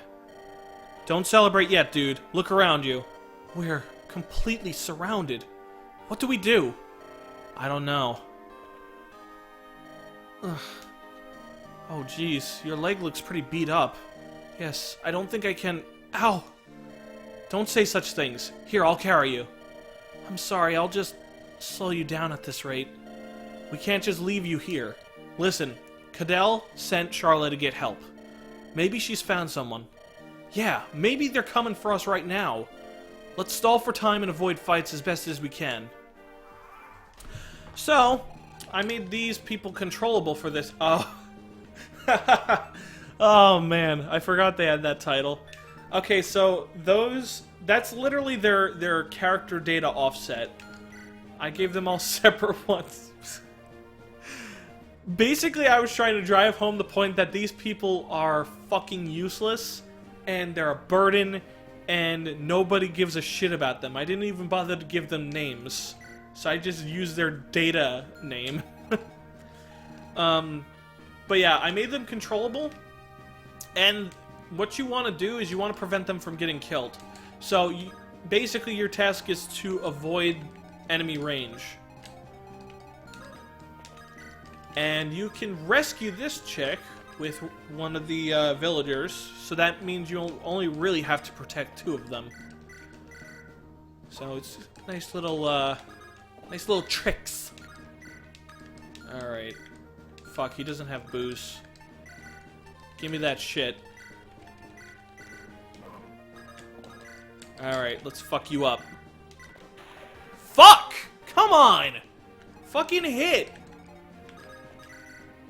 Ah! Of course. Sword... Ah, fuck. Wow, this is bad. Please hit. Good.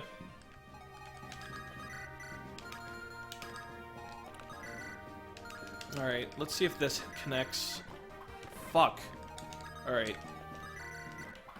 Good. There we go. The villagers can take a hit depending on what hit it is. I was very specific in what stats I gave them. I gave her enough speed so that she doesn't get doubled. So the weaker enemies that rely on doubling can't kill her.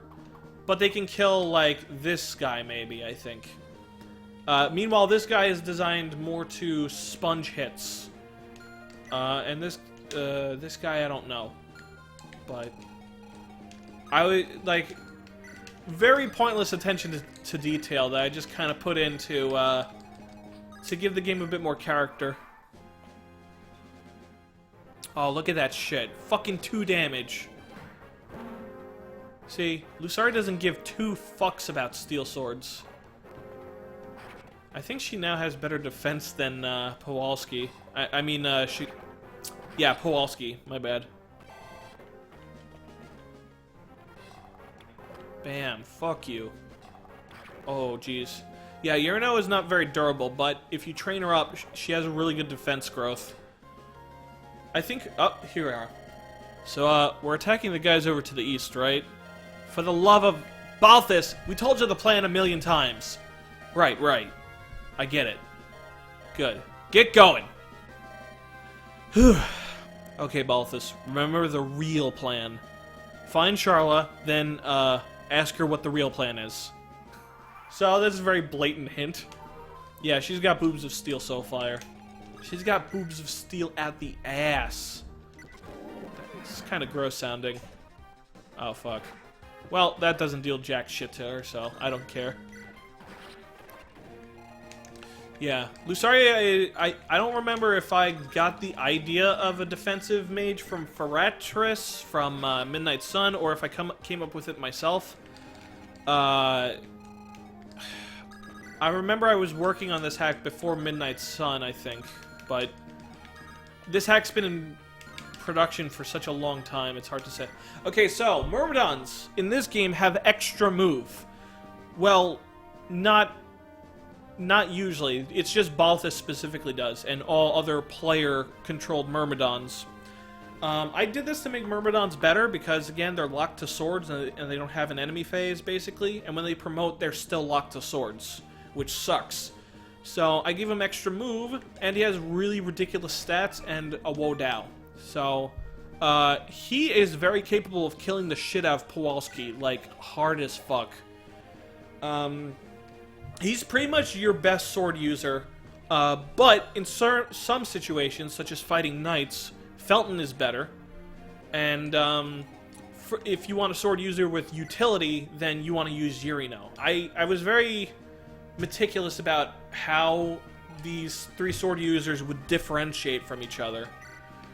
But yeah, this guy is a fucking nightmare. And the nightmare doesn't even end there, so...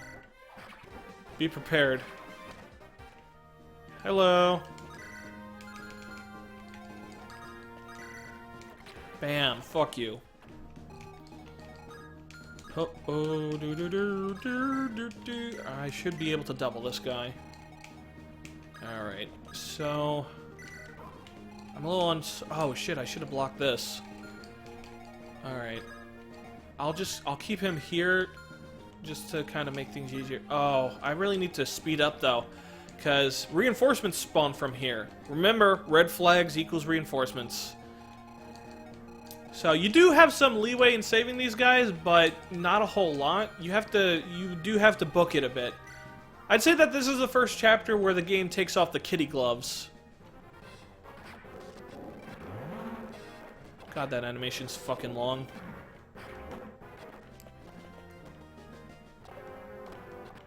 There we go, you're dead. And there you go, Marina's insane growth rates.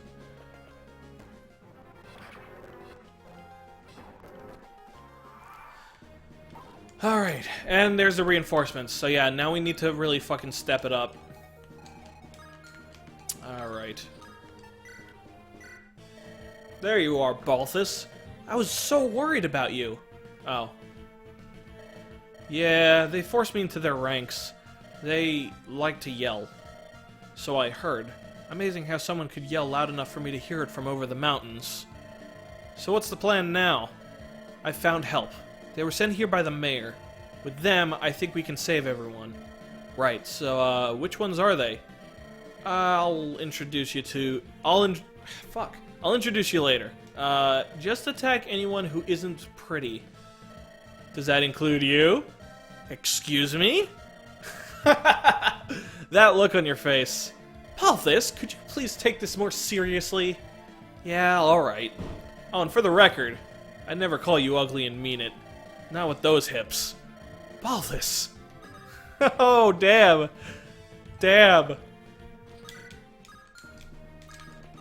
Oh. So yeah, this guy's insane. He will rip the shit out of everything. Dead. You didn't fucking rip him!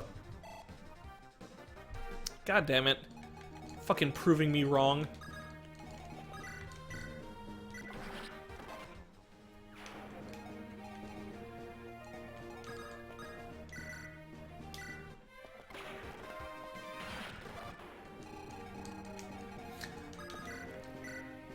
So, one of the things I wanted to make light of is that, Charlotte's actually supposed to be a bit of an attention whore, but I didn't know how to make it sound natural there for her to, like, enjoy the fact that he complimented him. And plus, I felt like that would give the wrong impression with her, with, like, the female audience, because I do want this hack to appeal to women.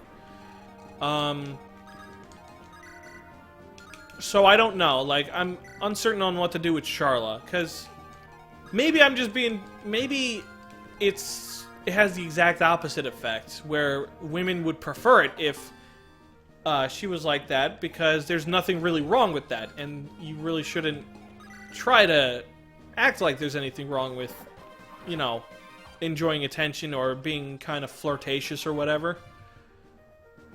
Balthus, the irredeemable pervert? Whoa. That's a bit extreme. Oh yeah, so, this is a problem. Alright, I think I got this, though. Yeah, this chapter kind of escalates really fast.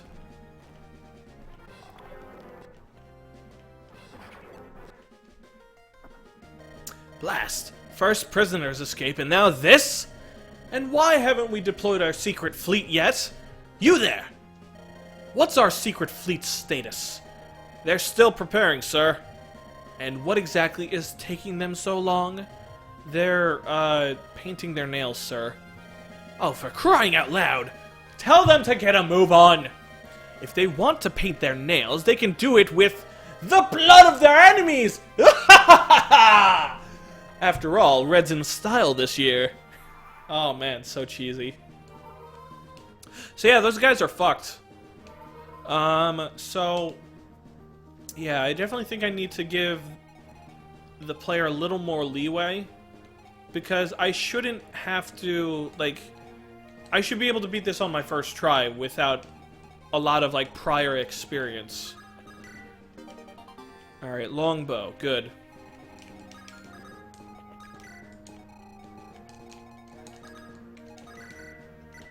Damn it, you're just shy of KOing this fucker.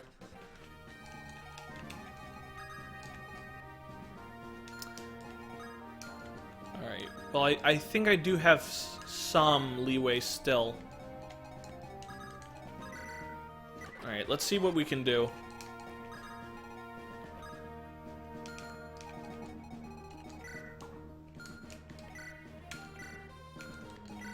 Damn it. Okay, hold on.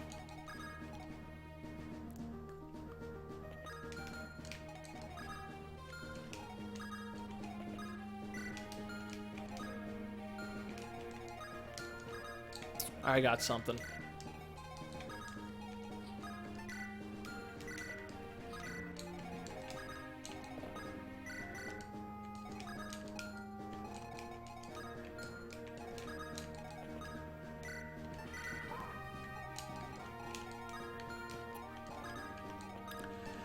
Oh boy, that was a close one, hey?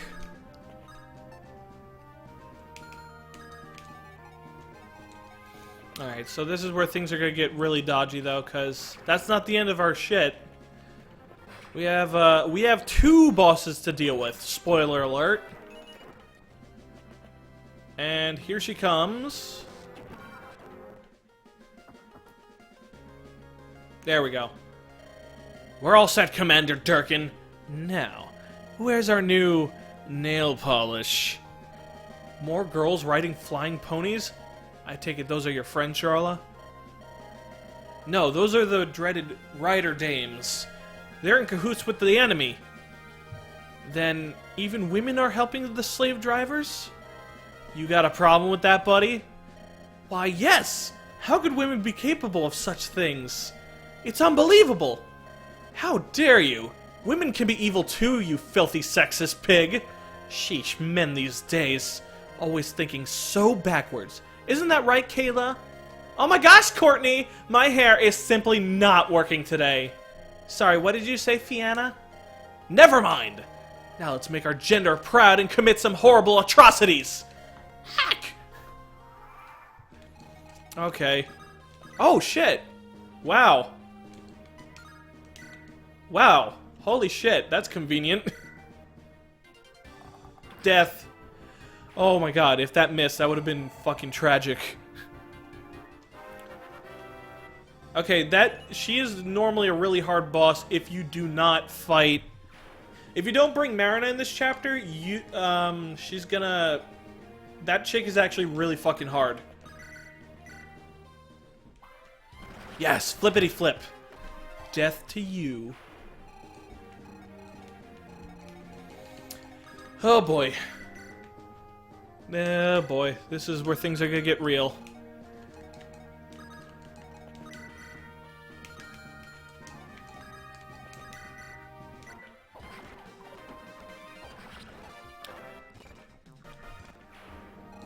Wow, 10 speed, not bad at all.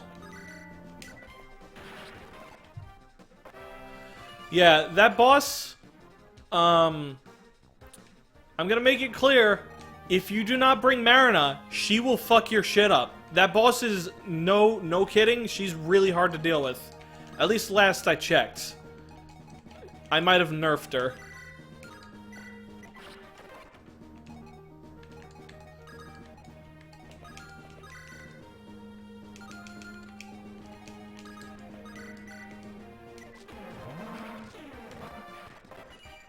Perfect.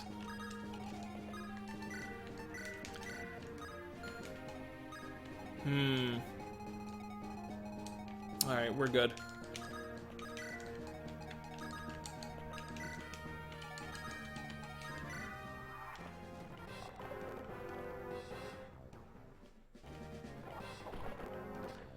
I'm gonna make archers viable all I fucking want. So you shut your trap, Mr. Mangs.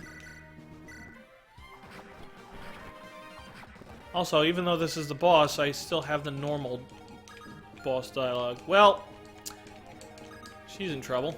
I wonder. Nope, she can't do anything. Alright. Yeah, the ending of the chapter is still not complete, so that's unfortunate. A dull evil. Alright, here we go. You guys are gonna recognize the tune I used in this chapter, but first, we have a screen. So, this is episode 3.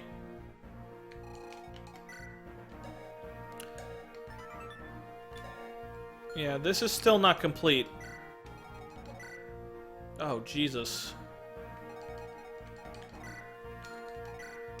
Why the fuck?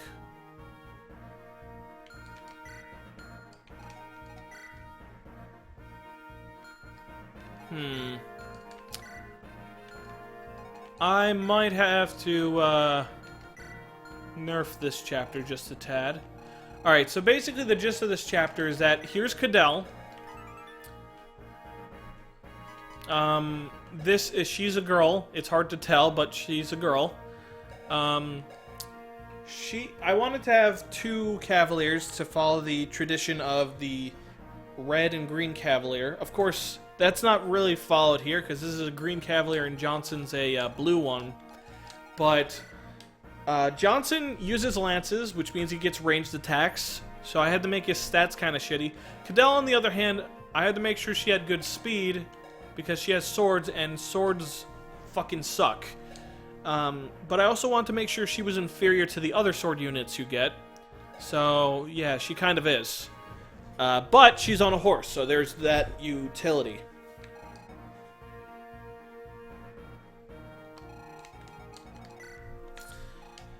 Alright. I don't know how I'm gonna do this one. I'm gonna have to skip out on these enemies entirely over here. Swords suck, silver-haired freak. They have 1 range. In games with heavy emphasis on enemy phase, swords are the worst. Well, they're better than bows, but otherwise, they're shit. Alright, I want to get Balthus in on this, because those generics are really fucking powerful. Alright.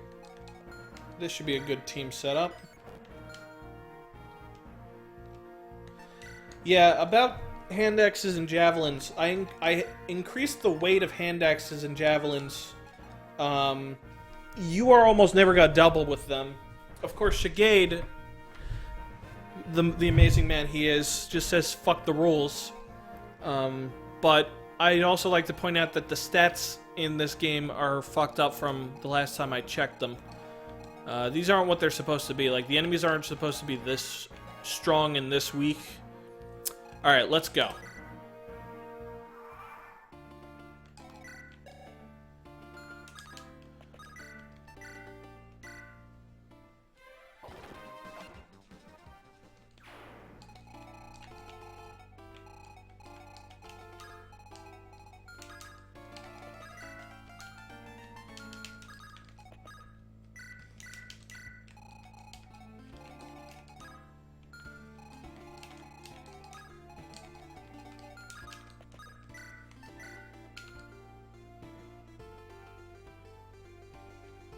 Oh, trust me, Mangs.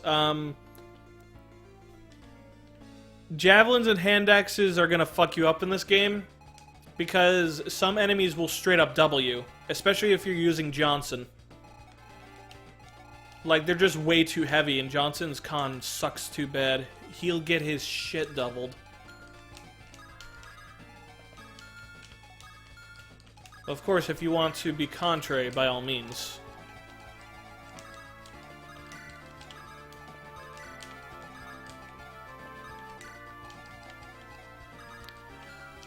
This chapter's incomplete. I'm protecting Cadell, but there's also supposed to be villagers in here that you want to free.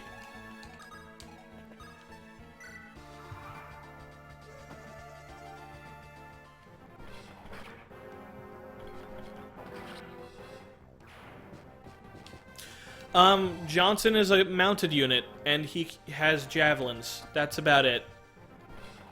And movement, yeah.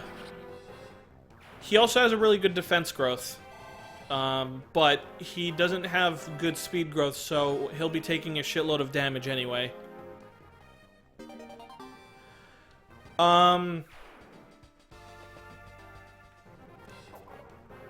Here's the thing, Mangs. This hack doesn't have high emphasis on enemy phase. The enemies are going to be pretty threatening. So, counterattacking, while generally desirable, mages are still gonna struggle a bit if you put them in the range of lots of enemies. Not yet, because the enemies are supposed to be weak right now, and I don't want to overwhelm the player with difficult shit.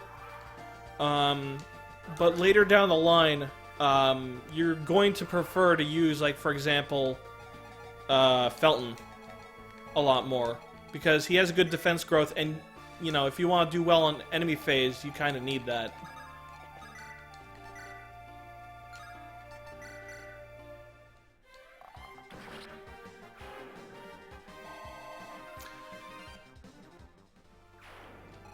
Alright, so here's what I'm gonna do. The goal of this chapter, is to open this door. You can actually get through this entire chapter attacking only 2 enemies. And just bolting for that and recruiting her. I think the shortest amount of turns I've beaten this is 4 turns, and that was getting these chests, recruiting Cadell, and opening this door. And I think I also managed to beat the boss. So this chapter, I actually really like this in terms of LTCing.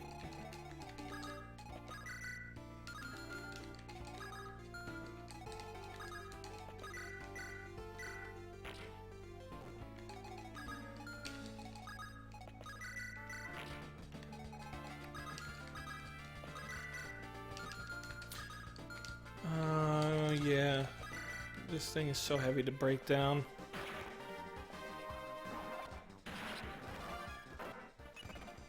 There we go. Alright, so here's the thing.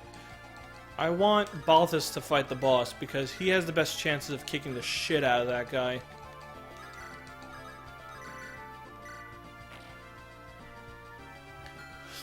Yeah, so, to answer something, like, in this hack, I'm going to put very heavy emphasis on player phase and make it heavily undesirable for you to face enemies on enemy phase. Right now, that's not apparent because, again, the stats are fucked up and shit. Like, that guy should not be doing 4 damage. But especially later down the line, you're going, like, enemy hit rates are going to be buffed like all shit.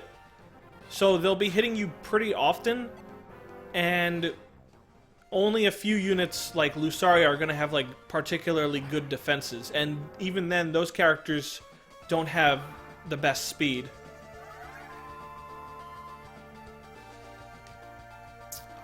I've done a lot of research on the balancing. Like, one of my primary influences for how I balance all this is FE6 Redux.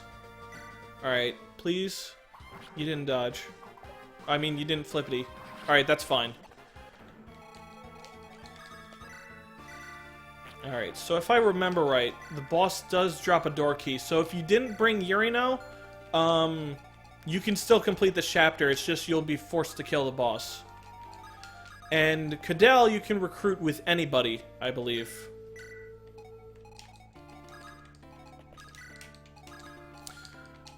This chapter's not particularly hard if you're just trying to beat it. Well, I wouldn't even say it's all that hard, honestly. I actually think the difficulty for this chapter is just right.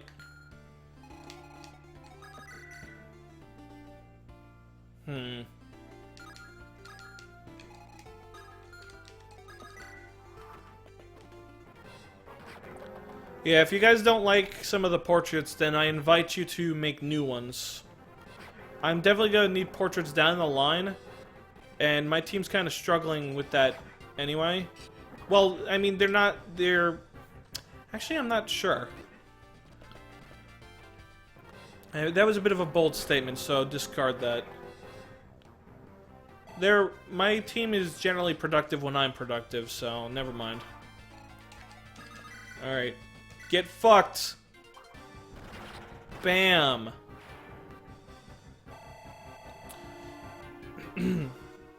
Yeah, so that guy is normally a pain in the ass, but Balthus is like the only unit that can double him. And he also has the Wo Dao, which is exclusive to him. So he kind of just shits on that boss really hard.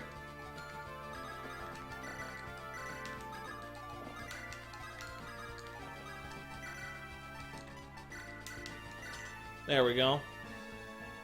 Wait a minute. What the fuck? Why isn't this chapter ending? Oh, that's not good.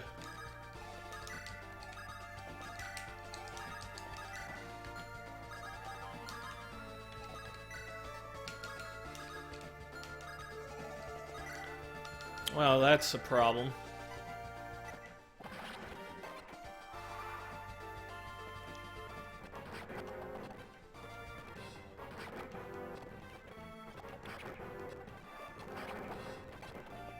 I don't know why this chapter is so glitchy. Like,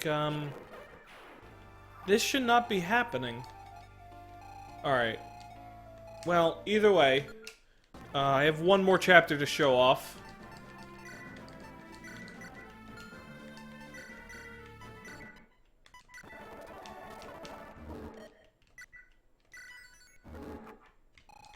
And it is right here.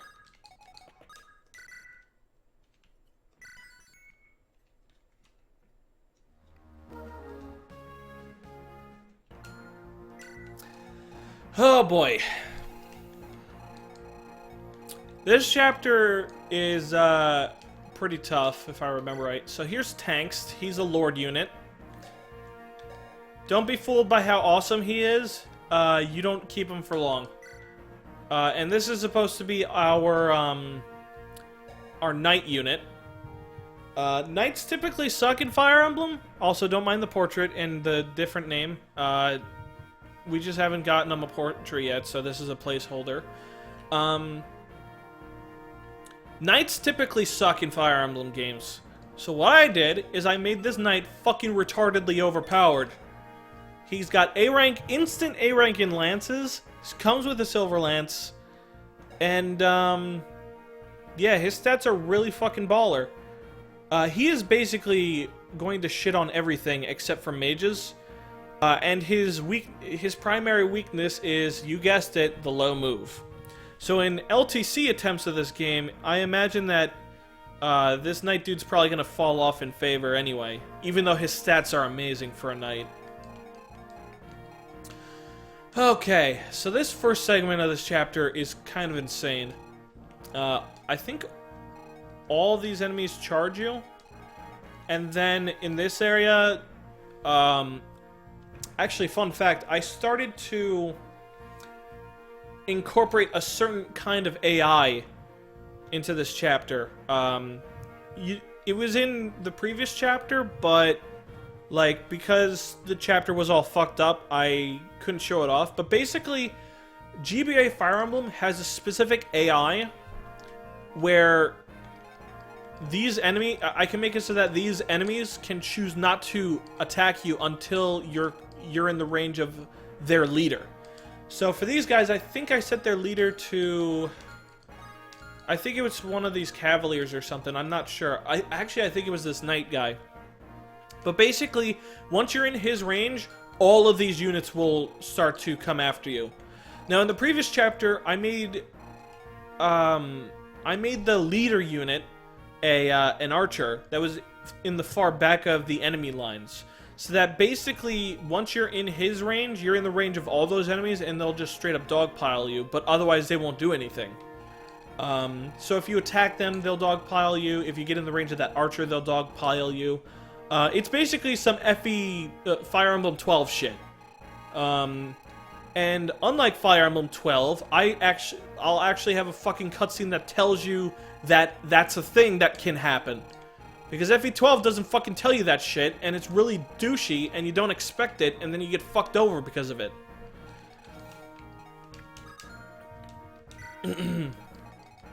Alright, so. Felton, Balthus. Balthus is just way too good right now, so. You mean that her portrait is a placeholder for sale? Yeah, it's a custom knight dude. Oh yeah, and here's another stat growth thing. This is from one of the chests in the previous chapter. So, yeah, it gives you plus 30 skill, plus 20 defense, but less HP and resistance. Which is very handy. Somebody like Lussaria could actually make really good use of that. That would bump her defense growth to, I think, 70. Oh yeah, that's kind of a thing. Let's see. There no.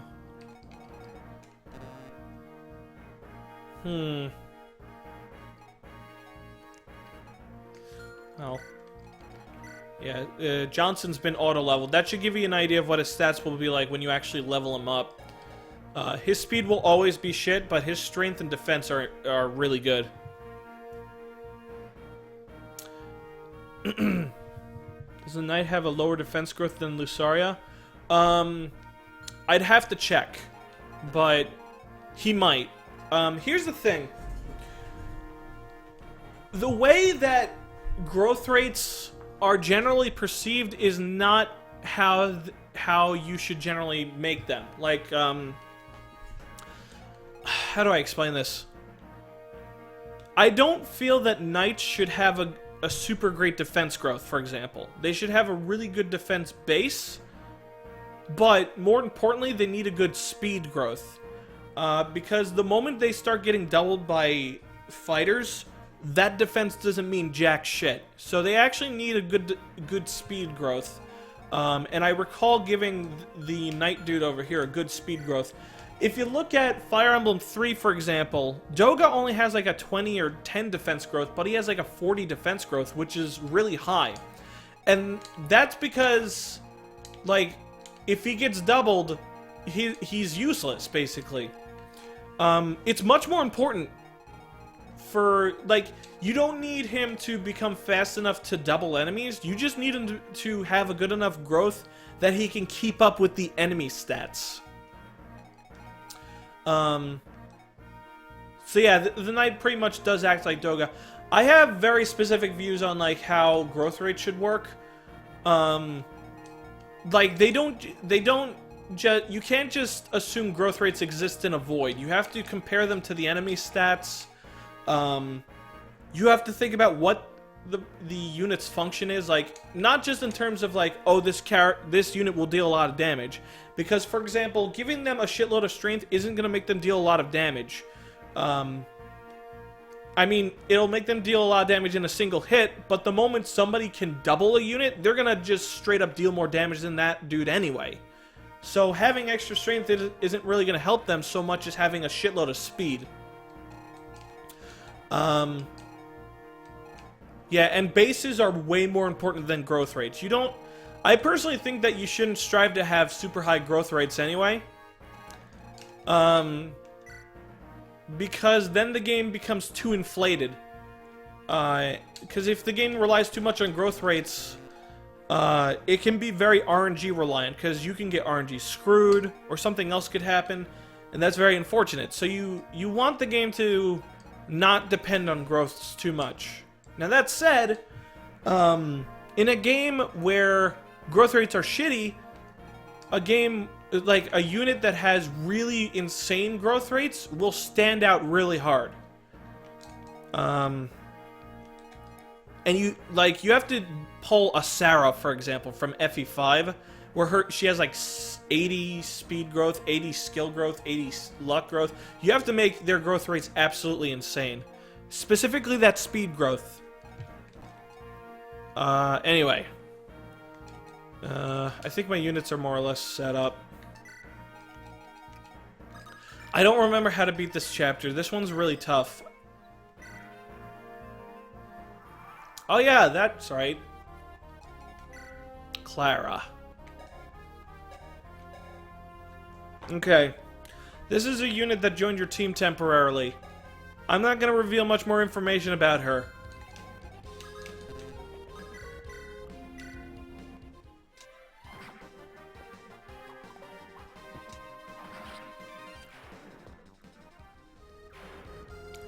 Can Lucy get the bonuses from both the pirate? Yeah, growth rates do stack. The downside is that GBA Fire Emblem has only 5 item slots, so you can't exactly fit a lot on there. So yeah, this unit is really insanely good, but she only joins you for a short while. And so does this guy. So the only one of these units that stays with you is this person.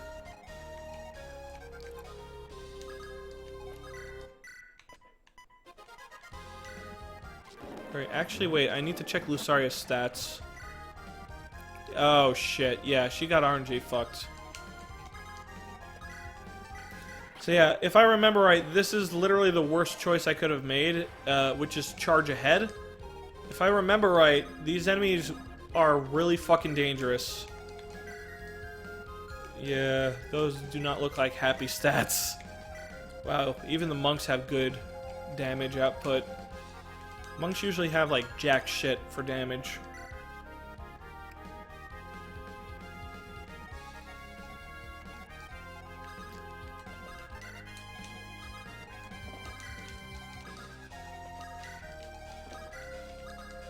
I have no idea what I'm doing.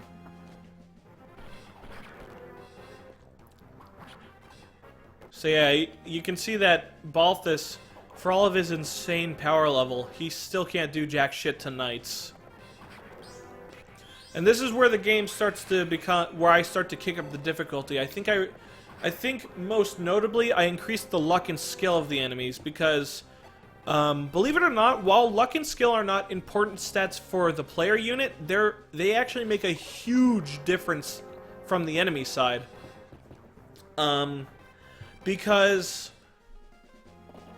enemies generally, enemies do two things, right? They generally outnumber the player, and they also suicide on the player. So that means there's a lot of instances where you're going to be attacked with some sort of attack. On enemy phase. If the enemies have low skill, and you're on a tree, they're pretty much never going to hit you. But if they have high hit rates, then you're going to be a lot more afraid of dealing with them on enemy phase, and therefore player phase will become more important, archers become more important, and indirect attacks in general become more important. And enemy phase is de-emphasized, and only units with high defenses will be able to stand a chance. So, mages, I know that Mangs expressed concern about mages being overpowered, but with low defenses, they are not going to perform well on enemy phase, especially in a game where even if they have high speed and luck, they're not going to be dodging very often. So their low defense is always going to haunt them, basically. So they'll almost always be doing indirect attacks, or what's the word? They're gonna almost always be doing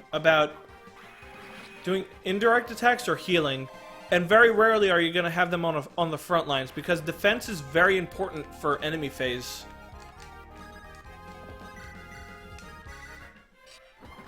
Oh, wow! I forgot that Cadell has the wrong animation.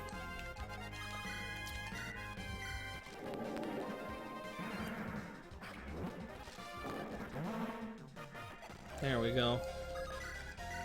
If you notice, Sorleen and Kinsan are almost always in the back lines, while Lussaria is in the front.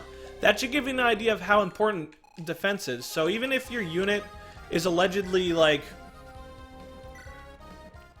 so mages aren't as useful as like Mangs was thinking before, is what I'm getting at.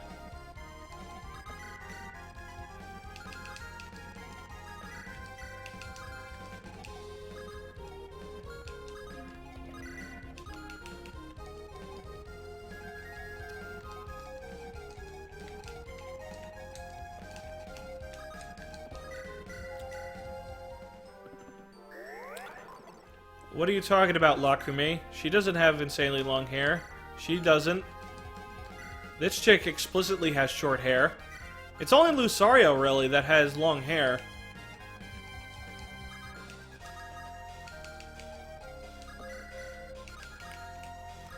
Oh, man. I really wish I didn't charge in. Yeah, this beginning part is designed to fuck you up if you just charge into the enemies. I was very meticulous about the way I positioned the enemies here. It's supposed to throw you for a loop, because a lot of this hack, at least in the beginning, kind of allows you to rush and just be reckless, and this is kind of the first chapter where you're not allowed to do that, really. Alright. So yeah, now you get to see how awesome this guy is.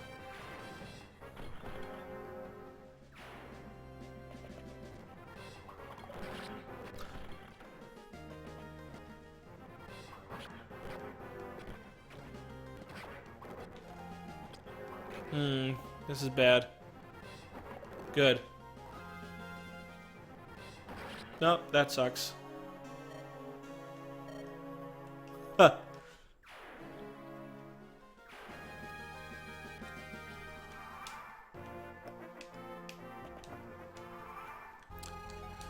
Okay, yeah.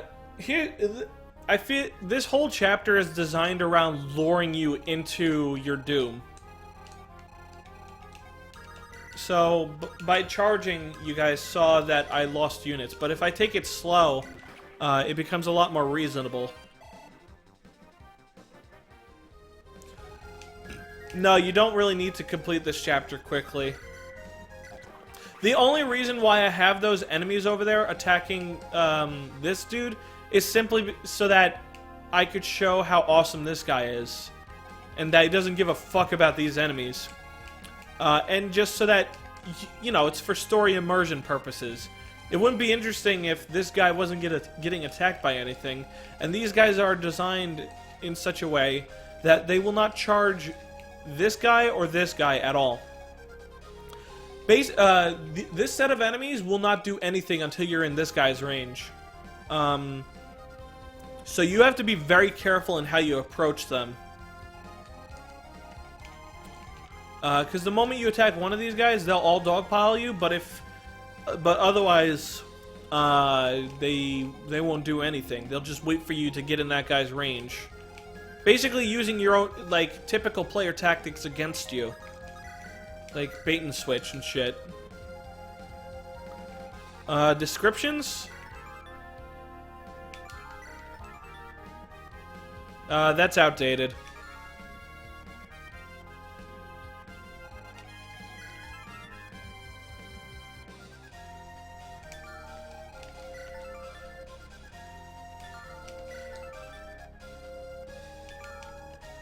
Yeah, a little bit more information on Clara.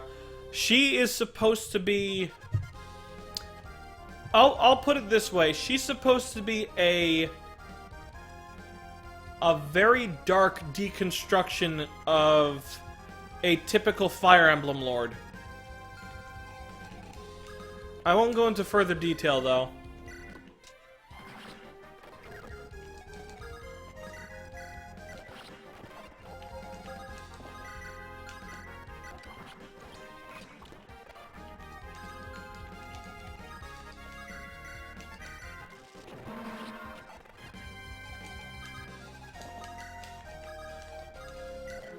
Oh, wow. Oh, Elfire! Yeah, so, because Sorleen rarely doubles, and she's supposed to be the super powerful single-hit chick, I make very powerful tomes available for her fairly early, and she also has an insane magic growth.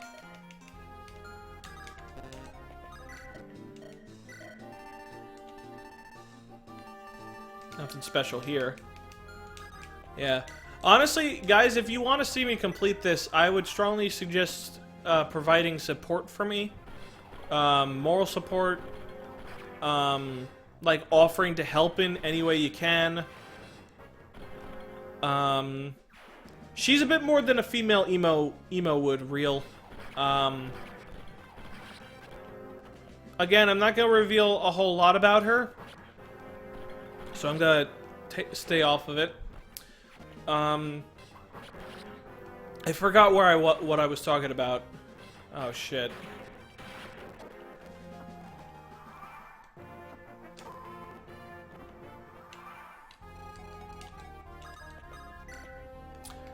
And this is another unit. So, aside from him being Urk, what do you guys notice?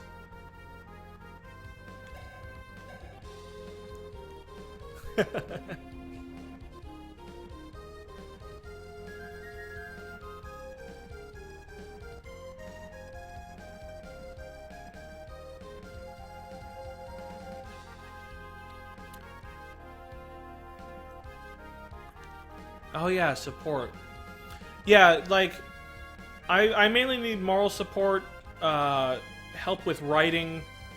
I I definitely want more portraits in the game, because that's kind of a problem, but I also have really good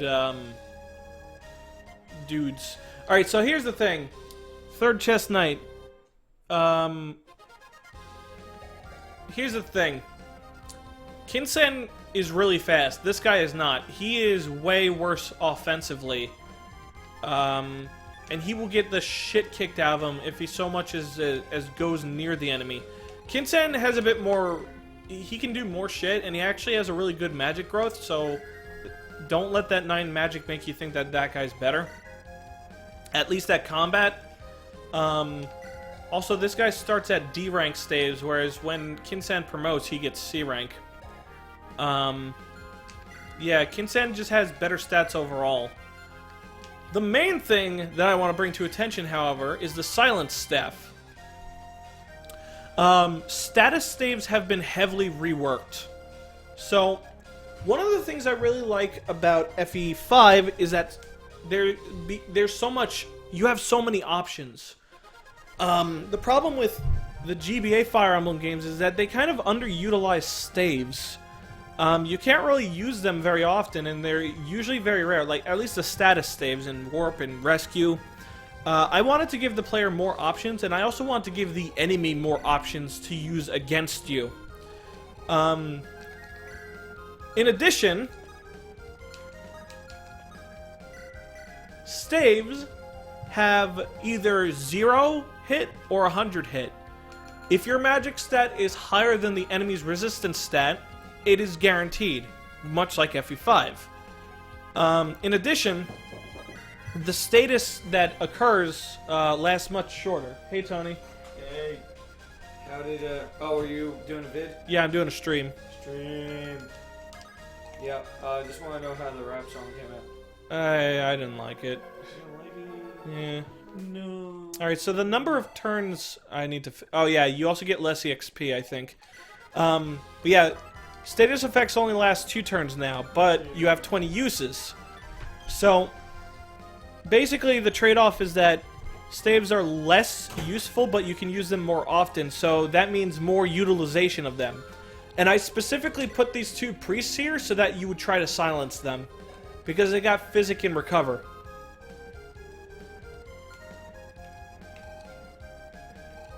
Also, don't be full... Like, I still need to get an animation for him using the Lightning Tome. But basically, the reason why I gave him Light Magic is because you already have a mounted healer, and so there wouldn't be much reason to use this guy. Now then again, I could choose to give him just a better staff rank than Flovu, and more magic. I might actually do that, actually, and just remove his Light Tome entirely. I don't know. I'll figure something out. Either way, I put him in a really bad spot and he's probably gonna die.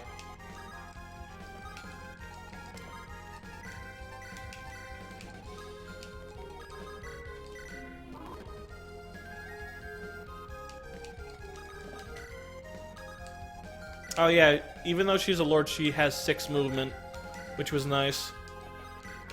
I like to give sword users extra movement because of their shitty enemy phase.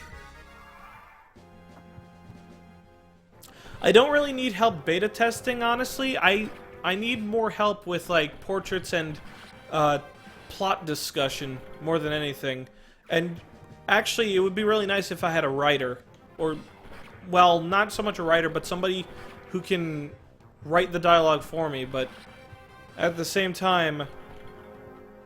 Well, I don't know. Like, it would definitely be nice to have somebody who can write the dialogue for me, though. Because I really fucking hate doing that. I mean, you know what? I mainly just need somebody to do grunt work, honestly. But nobody really wants to do that, so it's kind of a doozy.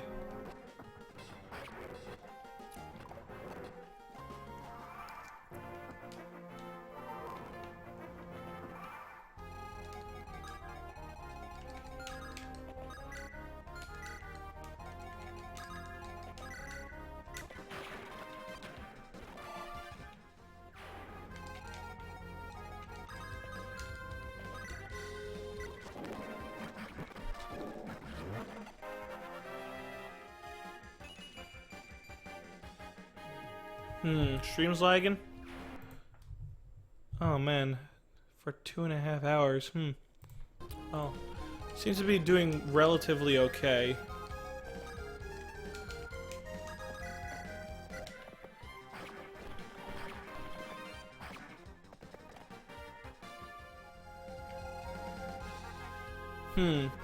Yeah, it looks fine to me, guys.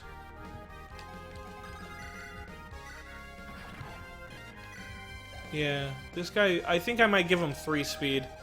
Just so that he can't do jack shit to anything, really. Or better yet, I'll just remove his lightning tome entirely. The more I look at it, the more I feel like he doesn't really need it.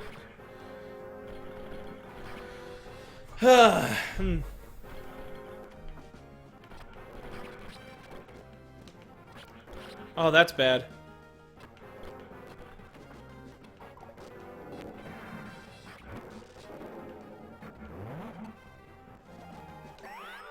Oh, there we go. Fucking asshole healers.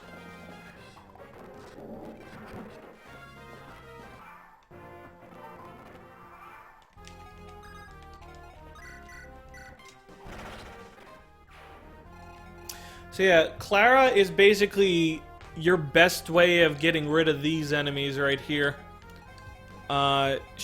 She's not guaranteed to survive them, though, because her defenses are paper thin for her level. And this is a shitload of enemies that she's basically trying to take on by herself. But yeah, as you can see, by attacking the knight, it's drawing all these other enemies in. And may I remind you that these lightning tomes can fuck up Lussaria really hard. Because it's like somebody used Luna on her, basically.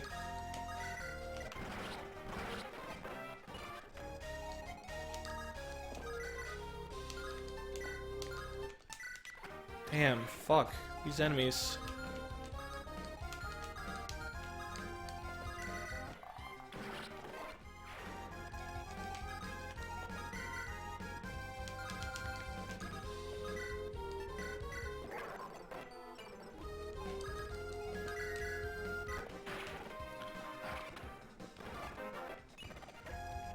Yeah, I think I'm gonna get rid of his, Oh, more luck? Here's the thing, Balthus already has a lot of dodge, and I don't want him to have even more dodge by increasing his luck. I forgot what I was gonna say. Yeah, I definitely think I'm gonna get rid of that lightning access, well, the light magic access, because I want this guy to just have shit growths, except for his magic. That way, the more you use him, the more useful he will be at shooting status effects at the enemy. And that'll make him, like, it'll give the game more depth that way. I also plan to give the player rescue staff fairly soon, too. Because I feel like that makes for, like, really interesting strategies. Damn, fuck.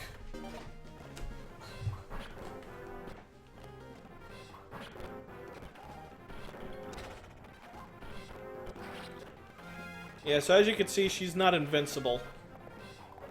She almost got killed by these guys. You're not really supposed to use her the way I just did. I'm just using her like this because I'm impatient. And she's dead. Yep.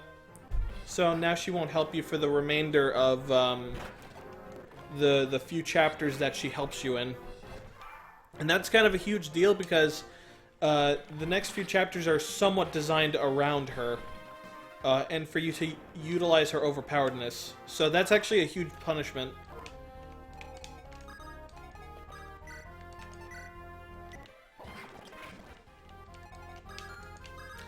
Alright, so I do need to speed up a bit more. Because I didn't realize that he would be in so much more danger.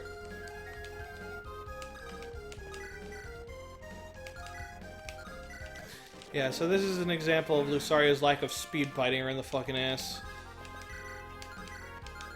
And her not as good as Sorlene's magic stat.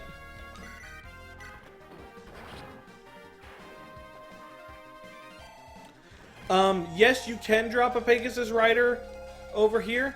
Actually, the goal of the chapter is to talk to these two.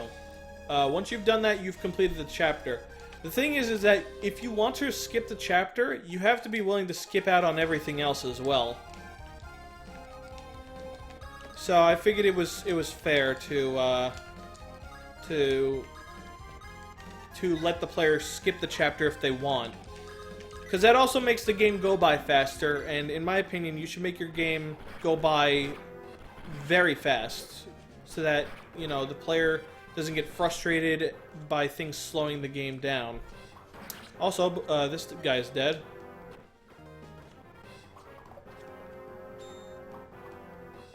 Bam!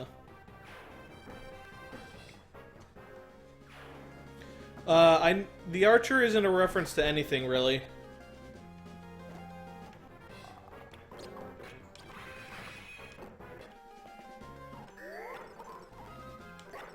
As you can see, if you play this chapter normally, it's pretty difficult.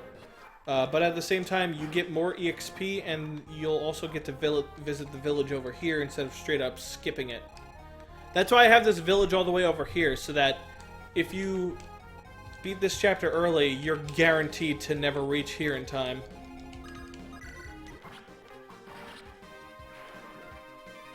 This Eliwood Lance animation is made by somebody else.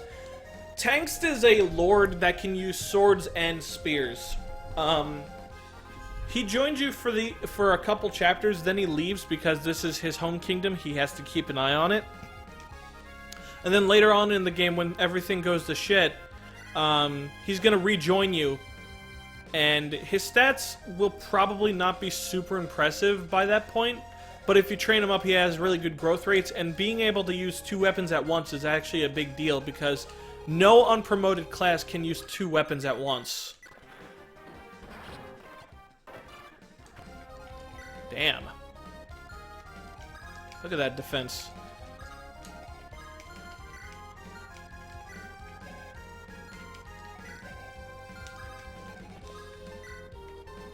This is probably not a good idea, but YOLO.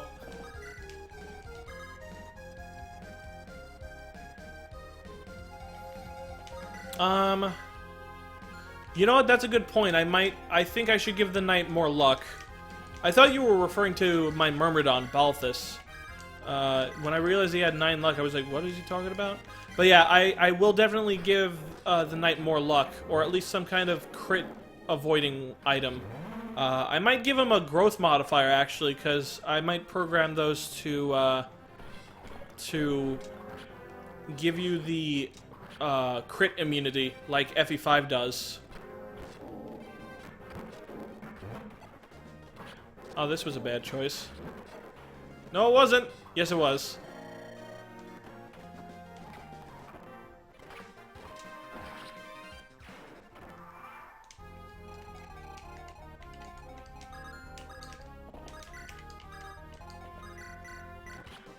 Man, it is so liberating to have a Myrmidon with so much movement. I really like that design.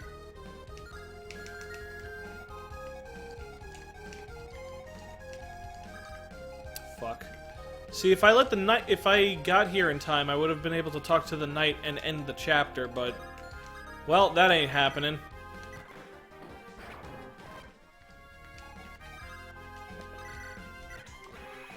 Fuck.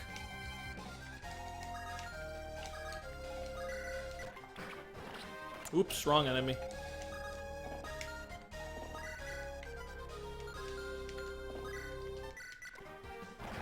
Yeah, so as you can see, the enemies get really fucking strong.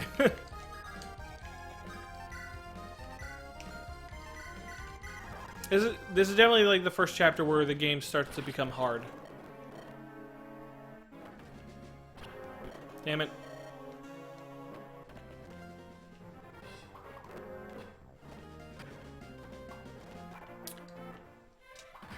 There you go, you're fucking dead. I forgot what was in here. Nothing. Alright, I need to program that. And that's it. Yeah, Tanks does have his new mug, Sergeant Smiley's.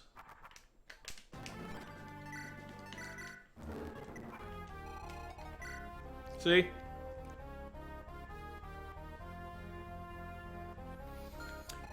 So that's all I have so far. As you can see, I've got a lot of gameplay maps done. I just need to write the cutscenes and shit. Which I struggle with because I'm not like... I don't have a lot of experience with story writing. Though, it seemed like everybody was very receptive of the writing in the game, so that's nice. Also, this song kicks ass.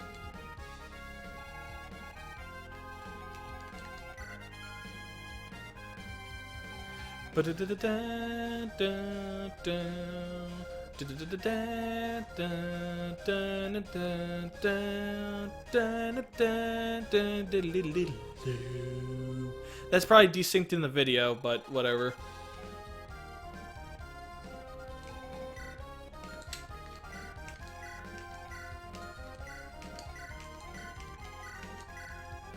Damn, 14 speed. The story will get serious later, but you know what they say, you gotta laugh with somebody before you can cry for them, you know? Anyway, I need to fix up the stat problems, cause episode 3 was fucked up.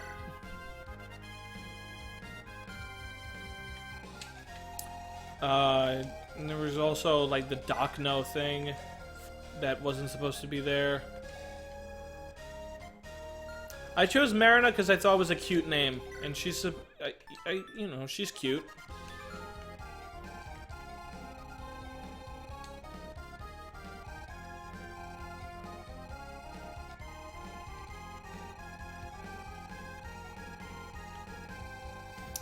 Anyway, I think I've run out of shit to say. Anyway, if anybody wants to help me, you know, with this hack, let me know, because I keep not making progress, mainly because I have other shit on my mind, and I have work, and especially Ragefest. Ragefest has been slowing me. Ragefest is the main reason why I haven't been working on this, because I want to get that shit done, and then after that, I'm going to take a long break from Ragefest before I announce Ragefest 5. I really want to get this hack done. I also want to get my FE3 playthrough done. And just so much other shit, you know? Anyway, I'm gonna go. Thank you all for watching. Have a good night.